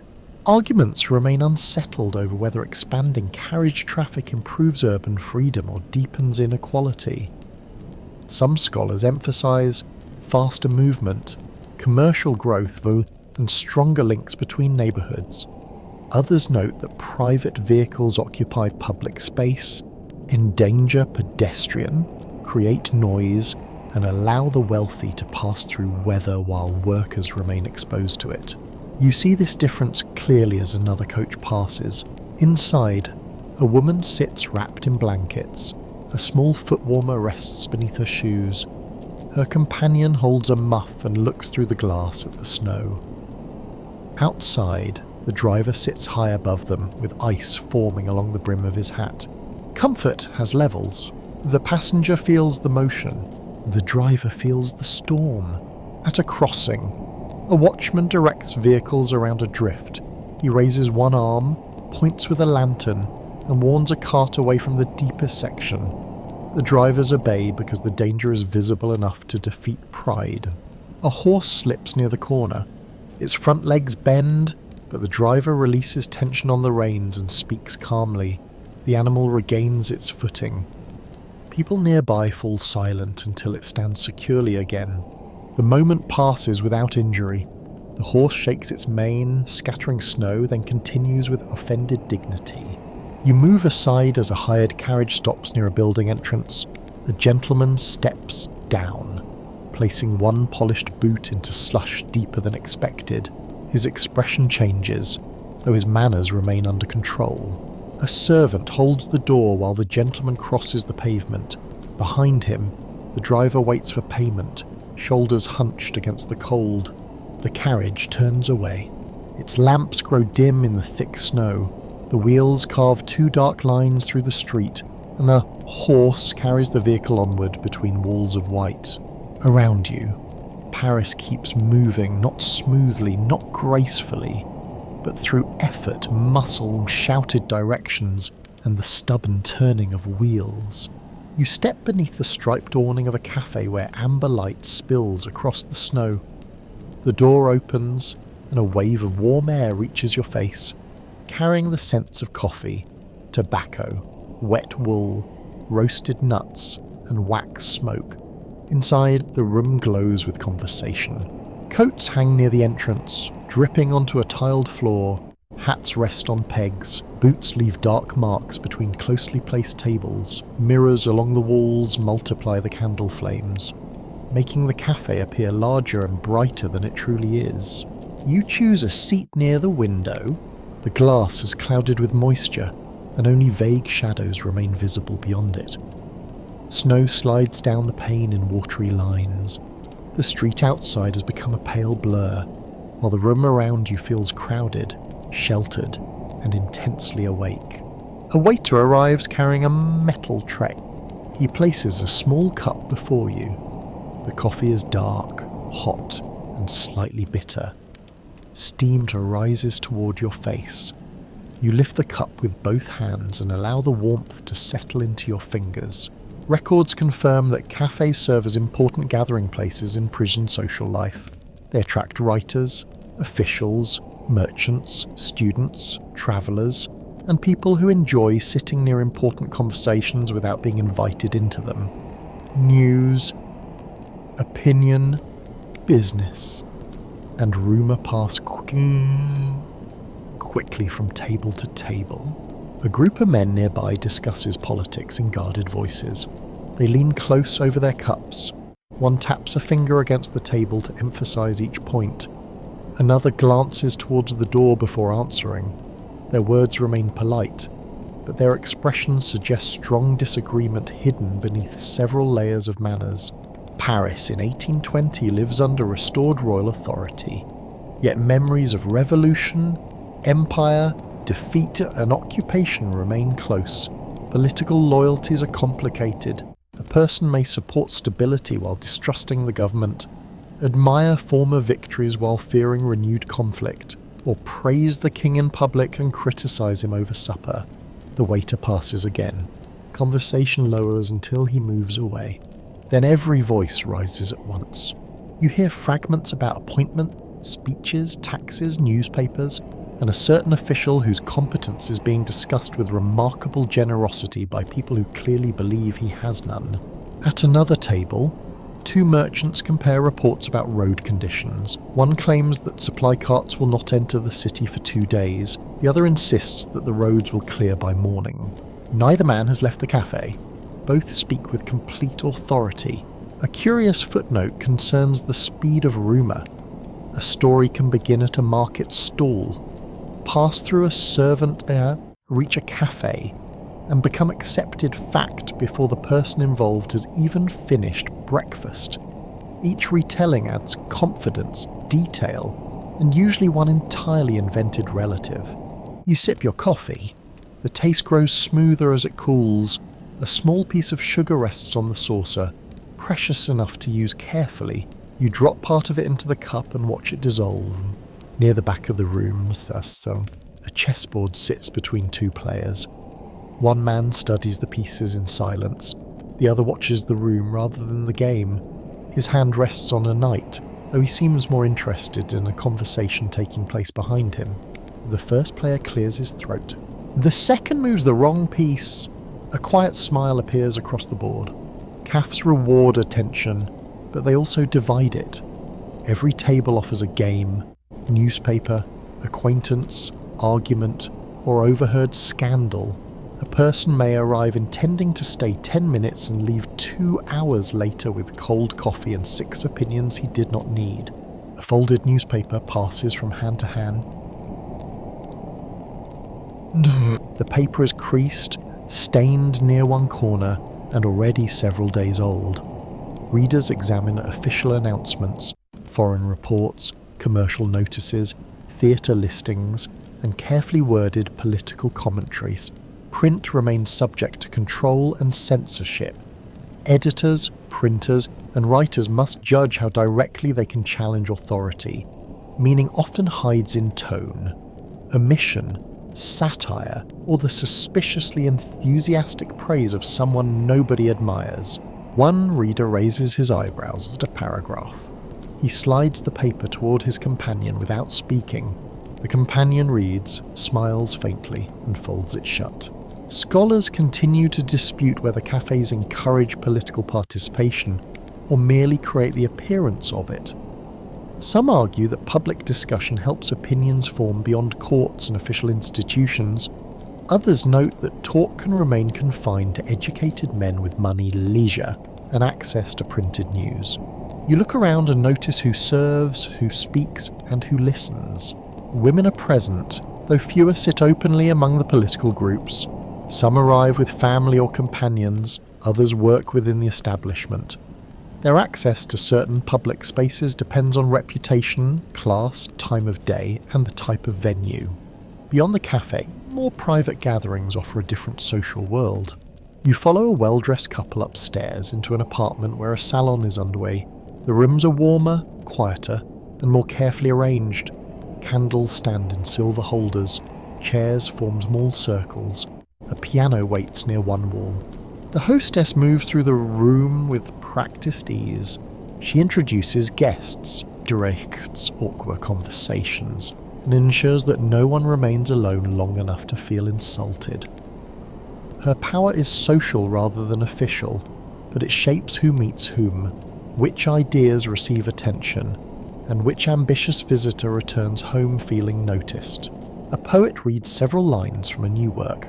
The listeners become solemn. One man closes his eyes as though deeply moved. Another may simply be resting. Applause follows. Then conversation spreads again through the room.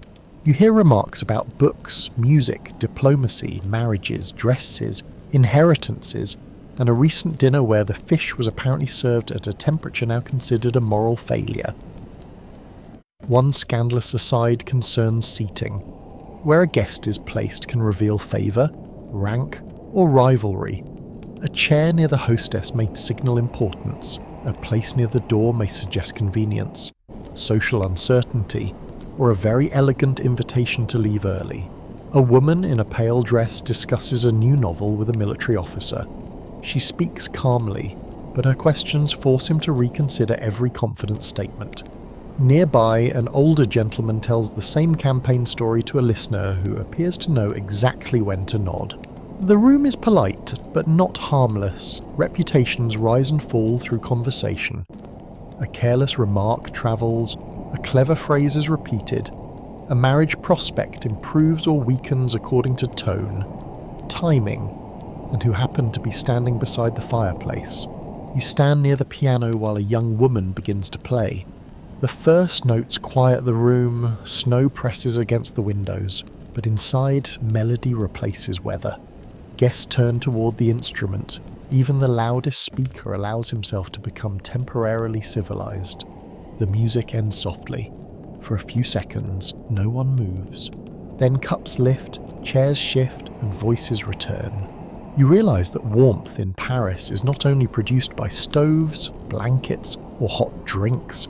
It also comes from company, argument, performance, and the pleasure of being surrounded by other minds. The blizzard narrows the city, but these rooms expand it again through stories, politics, music, and gossip. You remain beside the window while candlelight trembles in the glass.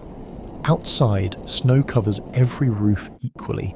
Inside, every word is weighed according to who speaks, who listens, and who will repeat it tomorrow. You leave the warmth of the polite company and enter a street where the snow has erased the sharp edges of the paving stones.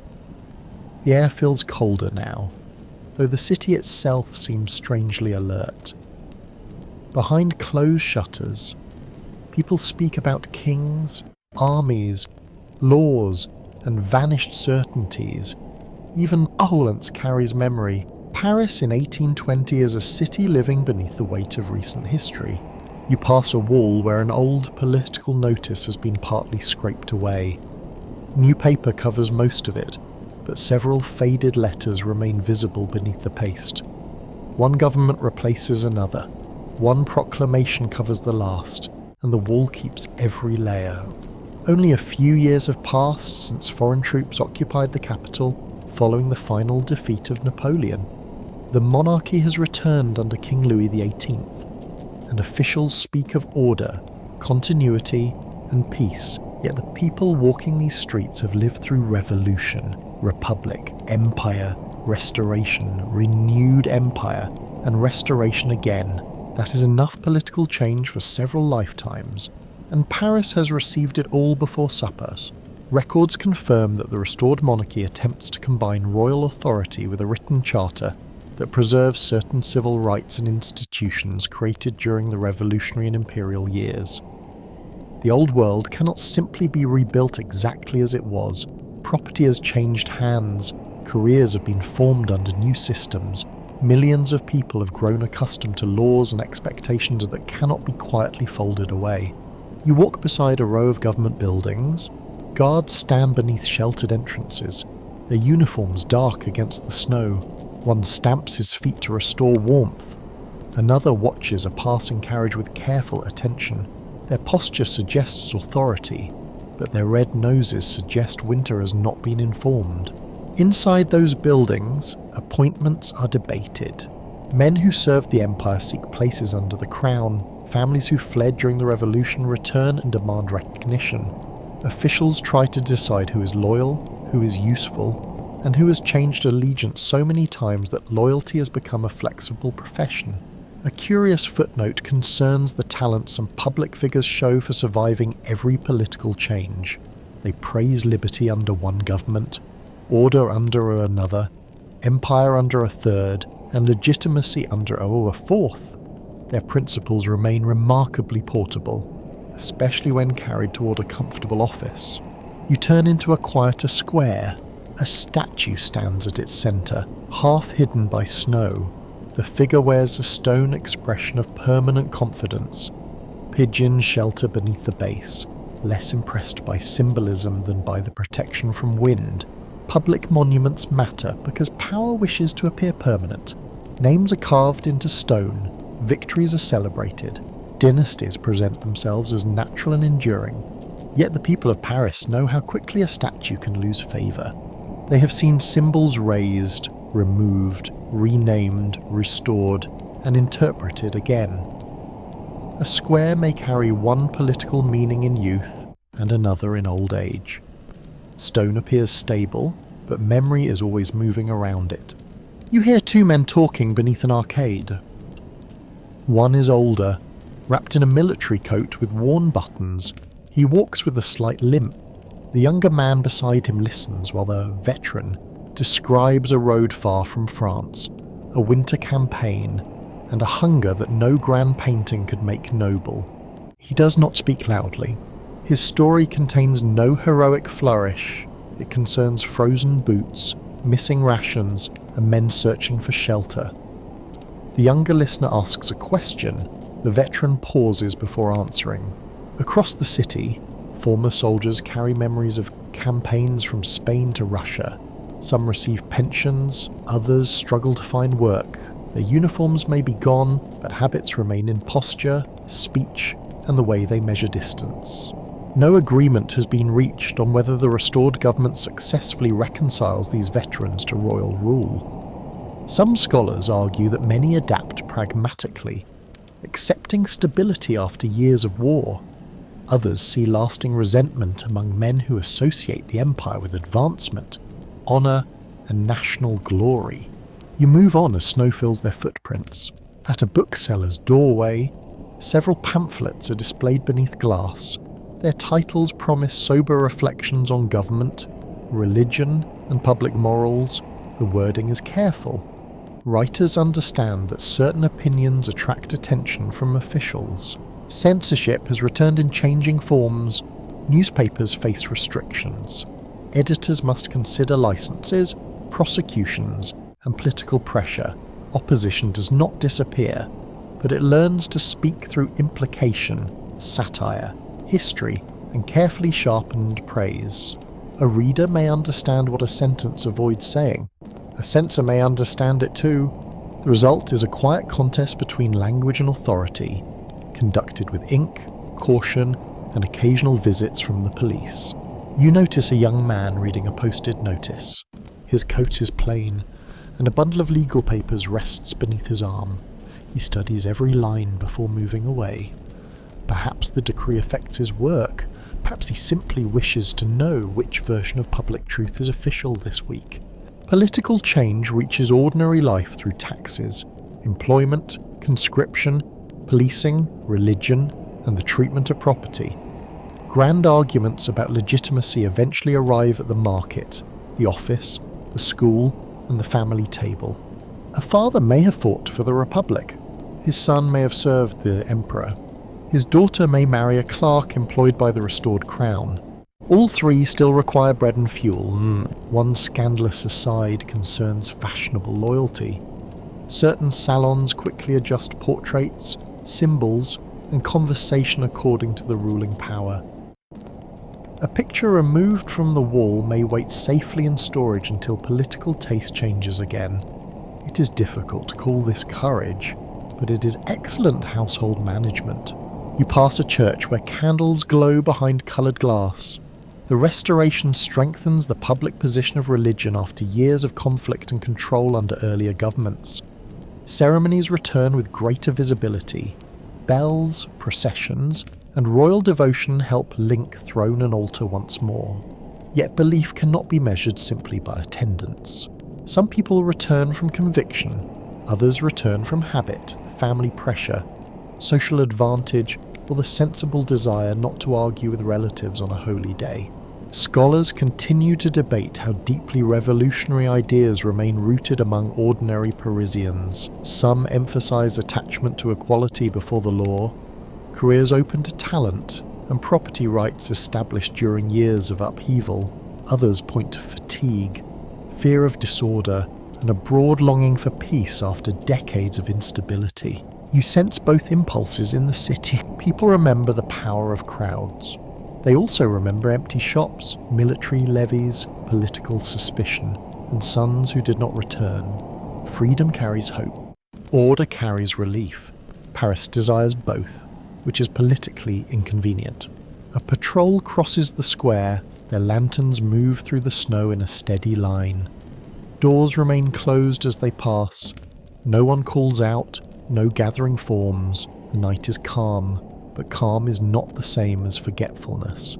You stand beneath an archway and look across the white streets. Every roof belongs to a household shaped by recent upheaval.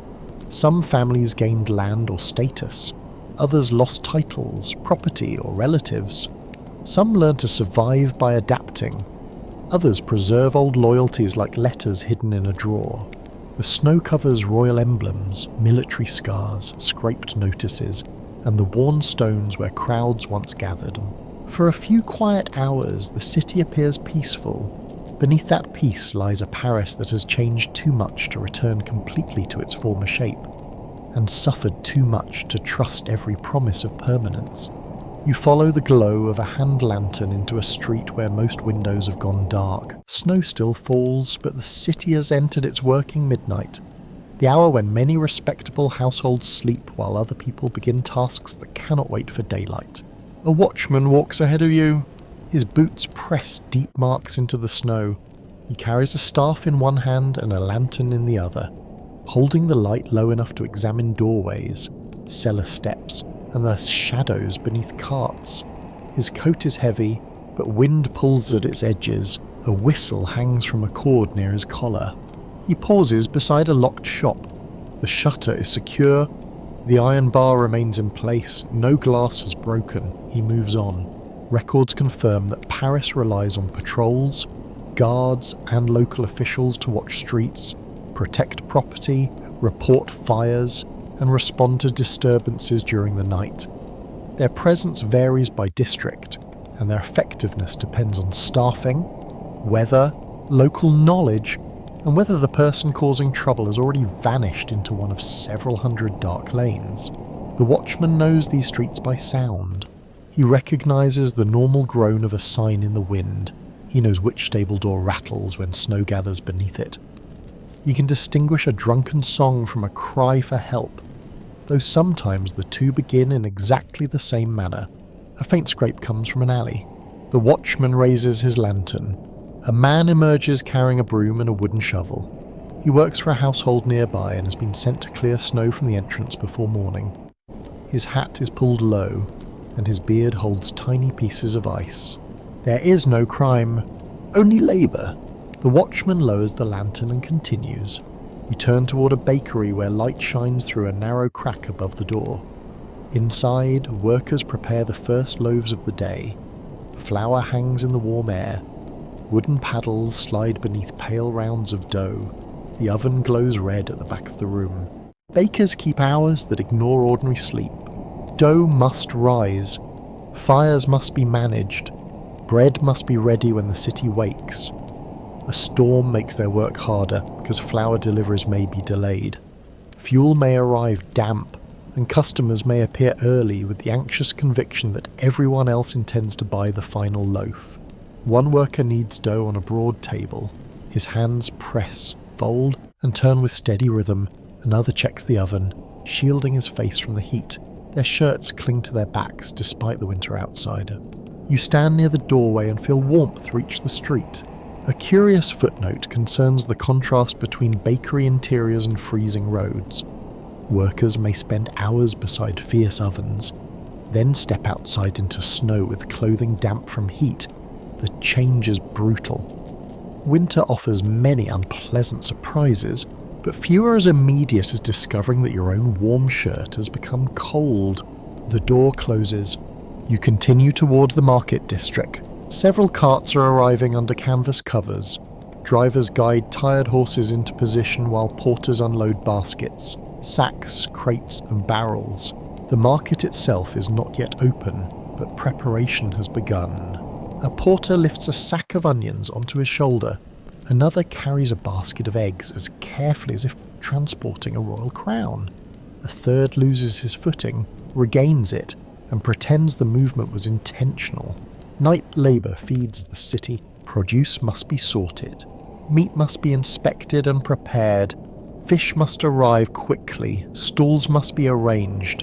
Waste from the previous day must be removed before new trade begins. The people doing this work remain mostly unseen by customers who arrive later and complain that the cabbages are too small. You walk beside a group of women carrying covered baskets. They speak quietly as they move toward a market entrance. Some sell vegetables, herbs, flowers, prepared food, or small household goods.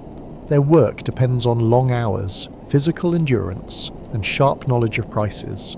One woman stops to adjust the cloth over her basket. Beneath it lie bunches of parsley and winter greens, dark and fresh against the pale snow. The scent rises briefly, clean and earthy. She protects the herbs from freezing with layers of cloth. A few streets away, men collect refuse from behind buildings. Ash, broken straw, food scraps, and other waste have accumulated near courtyards and service doors. The work is unpleasant, but without it, the city would quickly become unbearable. A cart waits beside them. Wooden wheels stand rimmed with ice. One worker uses a shovel, another holds a lantern near the ground. They speak very little. Their task belongs to the hidden side of urban life, where comfort depends on removal as much as delivery. Fuel enters, ash leaves, Food arrives, waste departs, clean rooms depend on dirty work performed elsewhere. Scholars remain divided on whether night labour offers workers useful freedom from daytime supervision or simply exposes them to harsher conditions and weaker protection. Some emphasise the independence of market sellers, porters and skilled tradespeople who control parts of their routine. Others point to exhaustion, danger, irregular pay, and the social invisibility of work performed while wealthier residents sleep. You hear a whistle in the distance, the watchman's song. Stop. Another whistle answers from a nearby street. He turns and walks more quickly, though he does not run. You follow at a distance. At the corner, two men are arguing beside a tavern door. One insists the establishment has closed too early. The other, who appears to own the tavern, believes the closing time is excellent. The watchman steps between them. His voice remains calm. He asks the customer to leave. The customer explains his importance at unnecessary length. Snow gathers on all three hats. Eventually the customer walks away, still speaking to no one in particular. The tavern owner closes the door. The watchman waits until the latch catches. No arrest is needed. Much of night order depends on presence, recognition, and the ability to make a foolish person feel that continuing would be inconvenient. You pass a stable where workers rub down horses returning from late journeys. Steam rises from the animals' backs. Brushes move through wet coats. Harness is removed and hung to dry. One horse lowers its head toward a bucket of water, while another begins eating hay with complete concentration. Stable hands check hooves for packed snow and ice. They examine straps for damage. They spread fresh straw. These details determine whether the horses will be ready when morning traffic begins. Farther on, a lamplighter tends a weak flame. He cleans the glass, adjusts the fitting, and watches until the light steadies. His face appears briefly in the glow, tired but attentive. The city depends on thousands of such acts. A lock checked, a fire fed, a horse brushed, a loaf shaped, a street cleared, a market stall prepared. None is dramatic alone. Together, they prevent darkness, hunger, disorder, and cold from taking complete control. You stand beneath the lamp as the watchman disappears into another street. His lantern becomes smaller, then vanishes behind the snow. Around you, Paris appears asleep. But beneath that appearance, work continues in ovens, markets, stables, courtyards, alleys, and guarded streets. The night is not empty. It is maintained. You climb toward a quiet rooftop room where the city seems to loosen its grip on every sound. The staircase ends beneath a sloping ceiling. A narrow door opens onto a small chamber with one window facing the roofs. The glass is cold enough to mist when you breathe near it. Frost feathers the corners in delicate white lines, and a thin curtain moves whenever wind enters through the frame. You wipe a clear circle with your sleeve. Paris lies beneath you. Snow covers tiles, chimneys, ledges, dormer windows, and enclosed courtyards. The roofs rise and fall like frozen waves. Their sharp angles have softened under the white weight, and every ordinary surface now appears calmer, cleaner, and farther away. The storm is weakening. Flakes still descend, but they no longer rush sideways in wild sheets. They settle almost vertically. Turning slowly through the dark, a chimney nearby releases smoke that rises for several feet before bending gently over the roof. The air has changed. There is less struggle in it now.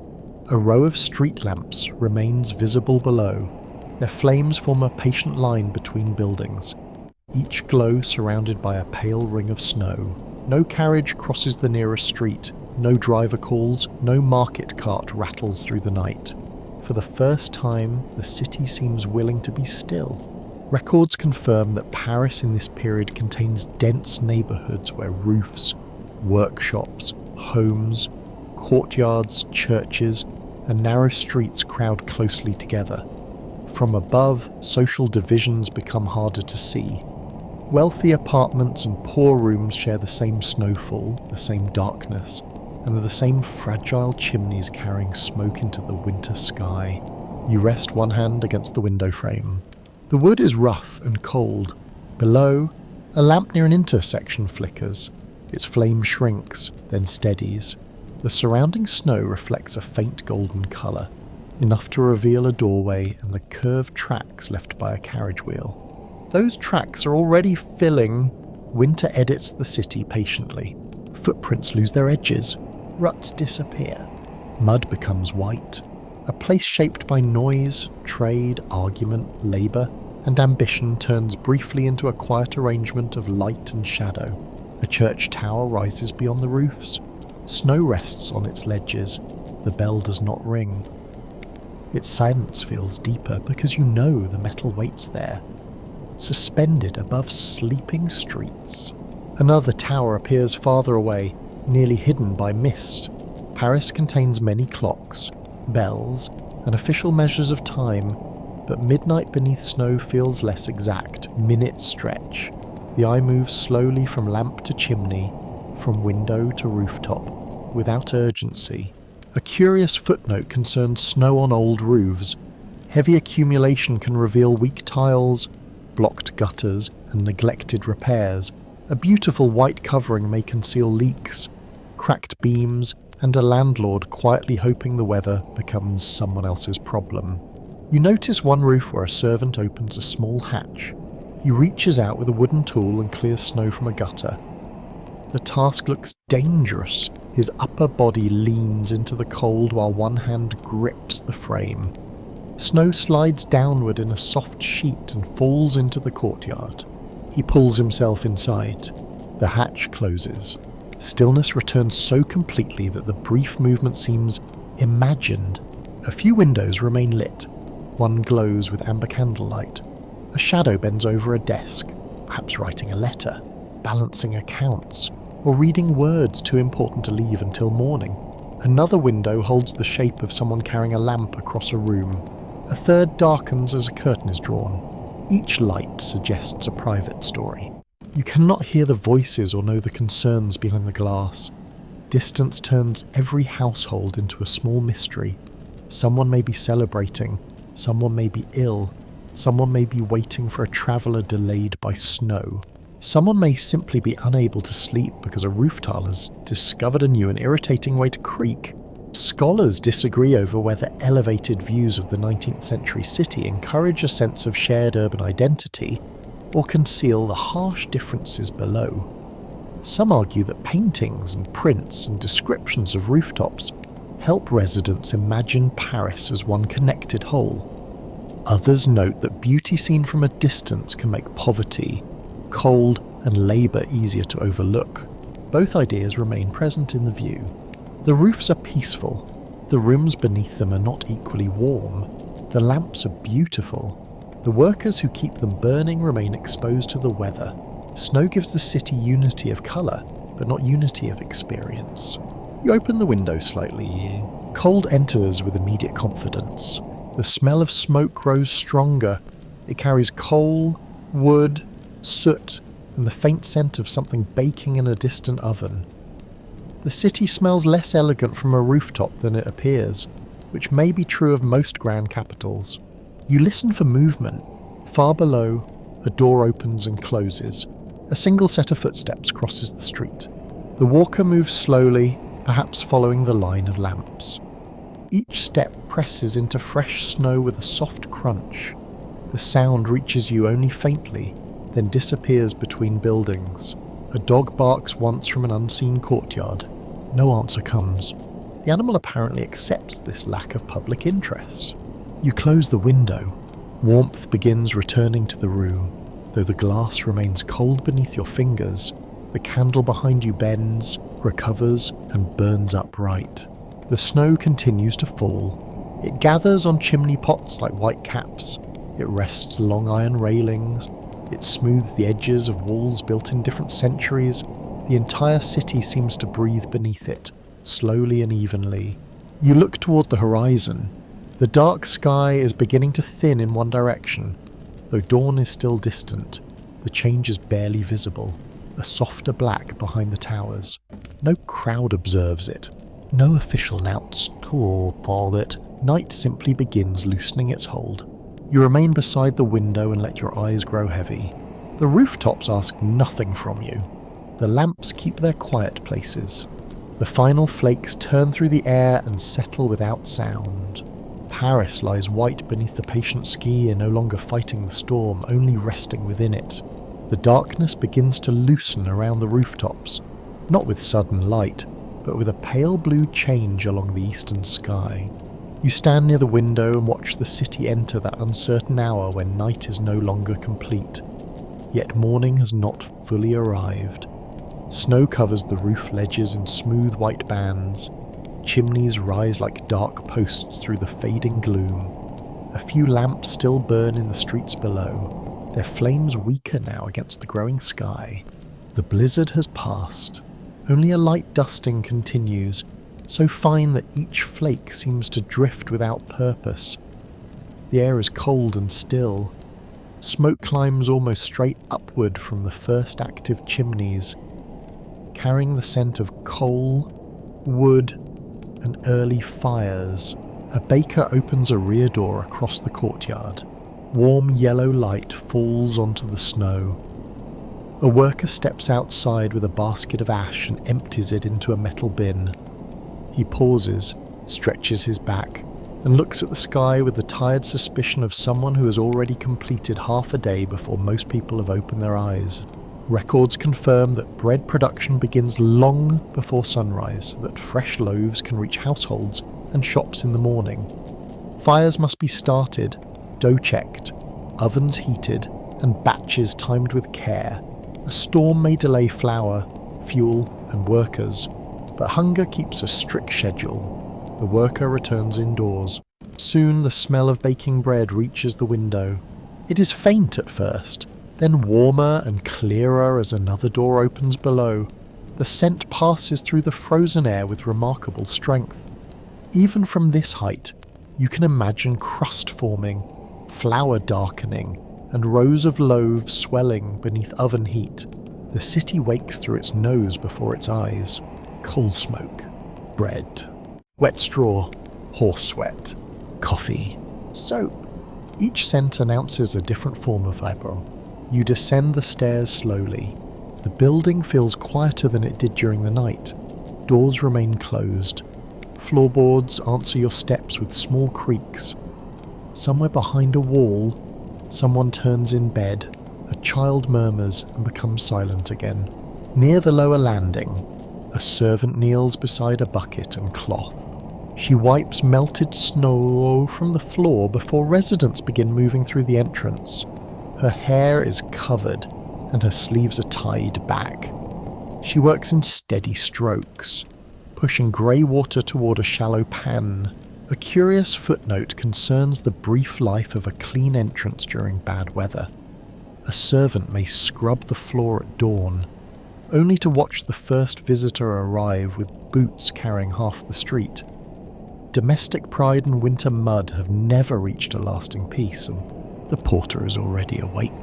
He opens the main door and tests the depth of snow with one boot. Cold air rolls into the hall. He looks left, then right, judging whether the street is passable. A shovel waits against the wall. He lifts it with a sigh that contains no surprise. Outside, the street appears newly made. Carriage tracks have nearly vanished beneath the final snowfall. Doorsteps form small white terraces. Signboards carry ridges along their upper edges. Window ledges hold soft heaps that begin to slide when the first warmth reaches the stone. The porter cuts a path from the doorway to the road. His shovel scrapes through powder, then strikes the paving stones beneath. Snow rises in heavy loads and lands near the wall. The rhythm is slow but regular. Scrape, lift, throw, pause. A second doorway opens across the street and another man begins the same work. They exchange nods, but no words. Morning cooperation does not always require enthusiasm. You step onto the cleared strip. The sky is brightened enough to reveal colour again. Walls return to grey and brown, and shutters appear green. red or black. The snow itself shifts from blue shadow to pale silver.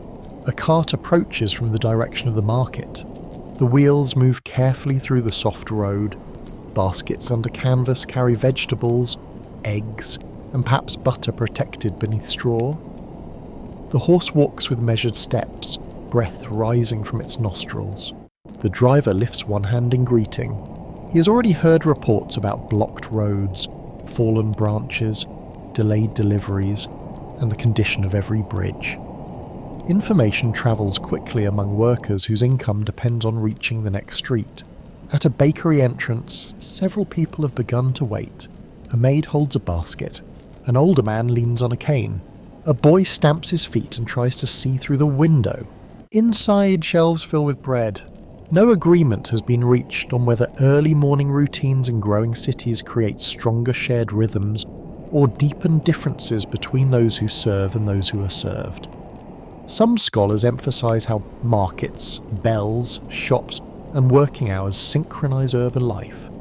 Others point out that servants and labourers often rise in darkness so that wealthier households can wake to warmth, food, and cleared steps.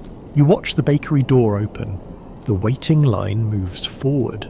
The maid buys several loaves wrapped in cloth. The older man chooses one smaller loaf and counts his coins twice.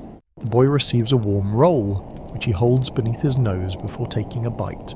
Steam rises when the crust breaks. He smiles despite the cold. Farther along, a milk seller arranges covered containers on a handcart. A woman shakes snow from an awning. A chimney sweep crosses the street carrying brushes over one shoulder. His dark clothes stand out sharply against the whiteness. The city does not wake all at once. It appears in pieces. A shutter opens. A broom moves. A bell sounds. A fire catches. A horse drinks from a bucket while its owner clears ice from the rim. The blue hour creates a strange equality of faces. Everyone looks pale beneath the cold light. Fine clothing loses some of its brilliance. Worn clothing looks almost formal beneath a clean layer of snow. Then daylight strengthens. Differences return. A private carriage emerges from a courtyard, its lantern still burning. A servant brushes snow from the step before a passenger enters. Across the road, a labourer pulls a handcart loaded with sacks. Both begin the day on the same street. Their effort is not the same. One rides, one pulls. The morning air makes every sound distinct. Bread sellers call from doorways. Shovels strike stone. Wheels grind through snow. Church bells announce the hour with the clear notes no longer softened by the storm. Windows begin to glow not with the candles now, but with reflected daylight. You pause near the river. The water appears steel grey beneath the bridges. Snow rests on the stone rails, untouched except where early workers have passed. A thin mist floats above the surface. The city seems refreshed, though not rested. It has spent the night protecting fires, feeding animals, guarding streets, tending ovens, and keeping roofs from surrendering to snow. Morning reveals the result of that hidden care. Paris stands ready to begin again. You draw your cloak closer and walk through the pale blue light as doors open one by one, sending warmth, voices, and the smell of breakfast into the cold. Morning spreads across Paris with a soft, pearly brightness, revealing a city transformed by snow. You walk beside the river as sunlight touches the upper walls and slowly descends toward the streets. The water reflects a pale sky broken by drifting mist. Bridges rise from the whiteness with clean, graceful lines, and the roofs beyond them shine as though every tile has been carefully polished during the night. The lamps are going out. A worker moves from post to post, lowering each flame until the golden circles disappear. Daylight takes their place without ceremony. The glass housings remain clouded with frost, and small caps of snow rest on the metal frames. Paris no longer needs artificial stars. The sun, faint but steady, now reaches between the buildings. You pass a row of shops opening for business. Wooden shutters fold back against walls. A baker arranges fresh loaves near the window. A cloth merchant lifts fabric into the light to inspect its colour. A bookseller brushes Sue from his threshold before placing several printed sheets beneath the shelter of an awning. Records confirm that daily commerce depends on these repeated acts of preparation. Doors open, goods appear, accounts begin, and customers return. Even after severe weather, the city restores its ordinary rhythm through thousands of small decisions made by workers, servants, merchants, and householders. A woman crosses the street carrying a basket covered with linen. Her boots follow the narrow path cleared through the snow. A child walks beside her, reaching toward the untouched drifts near the wall. She catches his sleeve before he can step into one. He looks disappointed. The snow looks inviting because he's not responsible for drying his stockings. A carriage rolls past at a cautious pace. Its wheels break through the bright surface and reveal dark slush beneath. The horses wear clean blankets, and their harness has been wiped free of ice. The driver watches the road carefully, guiding them around a mound left by morning shovels. The storm has ended, but its work remains. Snow must be cleared from roofs and steps, wet clothing must be dried, fuel supplies must be checked, delayed carts must find new routes. Shopkeepers must discover which goods arrived safely and which are still somewhere beyond the city. Yet the morning feels hopeful. People greet one another in doorways, news passes quickly. Someone reports that a bridge is open, someone else claims a road remains blocked. A merchant predicts higher prices. A customer immediately accuses him of enjoying the prediction. One curious footnote concerns the brightness of snow after a storm. Its reflected light can make interiors near windows appear unusually clear, revealing dust, stains, and repairs that candlelight has politely concealed. Winter morning may be beautiful, but it is not always tactful. You enter a familiar apartment building. The porter has cleared the entrance and scattered grit over the icy stones. His small room stands open, and a fresh cup steams beside the ledger. He nods as tenants begin descending the stairs. A clerk leaves with papers tucked beneath his coat. A seamstress carries finished work wrapped in cloth. Two students appear together, one alert and one clearly negotiating with consciousness. The widow stands near her doorway while her cat watches the traffic with severe interest. Every household now releases someone into the day. Higher up, servants open curtains and shake bedding. Stove doors clang as water pours into basins, breakfast dishes touch tabletops. The building fills with movement, but the mood remains gentler than the usual morning rush. Snow has slowed everyone just enough to make each action visible. Scholars continue to debate whether extreme weather strengthens a sense of urban community or merely interrupts routine for a brief time. Some see cooperation in shared paths, borrowed fuel, offered food, and help given to stranded travellers. Others observe that hardship falls unevenly, and that wealth still determines who remains warm, who works outside, and who can afford delay. Both truths stand together in the bright street. Neighbours may help one another, servants still rise first. Carriage passengers still sit beneath blankets. Drivers still face the wind.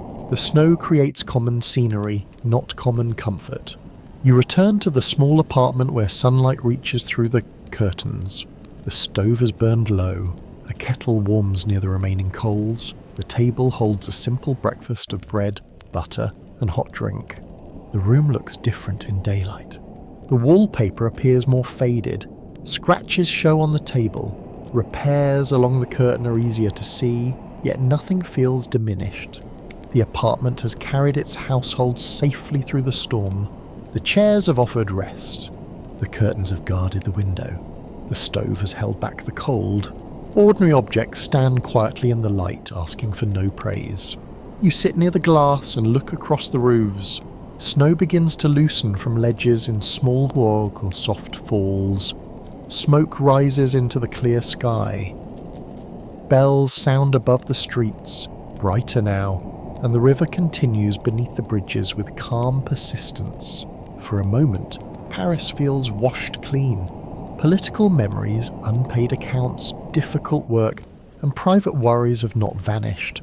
They wait inside offices, cupboards, letters, and conversations. Mourning does not erase them. It simply gives the city another beginning. You let the warmth settle around you as the pale winter sun fills the room. The blizzard has become silence. The silence has become light. And the light rests gently across Paris. Now your breathing slows. The roofs grow softer in your thoughts. The bells drift farther away, and that the bright river becomes a quiet ribbon beneath the sky. You carry no burden from these streets. You need not clear the snow, tend the stove, guide the horses, or count the final coins for bread. You may simply rest. As this journey closes, share in the comments which moment stayed with you most. Perhaps it was the golden lamps, the crowded staircase, the warm bowl at supper, or the first blue light of morning. Your thoughts help others find these quiet histories, and they help this channel continue creating gentle journeys through the past. When you are ready, follow the next video and step into another distant place, another forgotten night, another room where history waits softly beside the fire. For now, let Paris fade beneath its white roofs, let the final bell disappear into the morning air, let your eyes grow heavy, your breathing deepen, and your thoughts become still. Blessings to you and your family.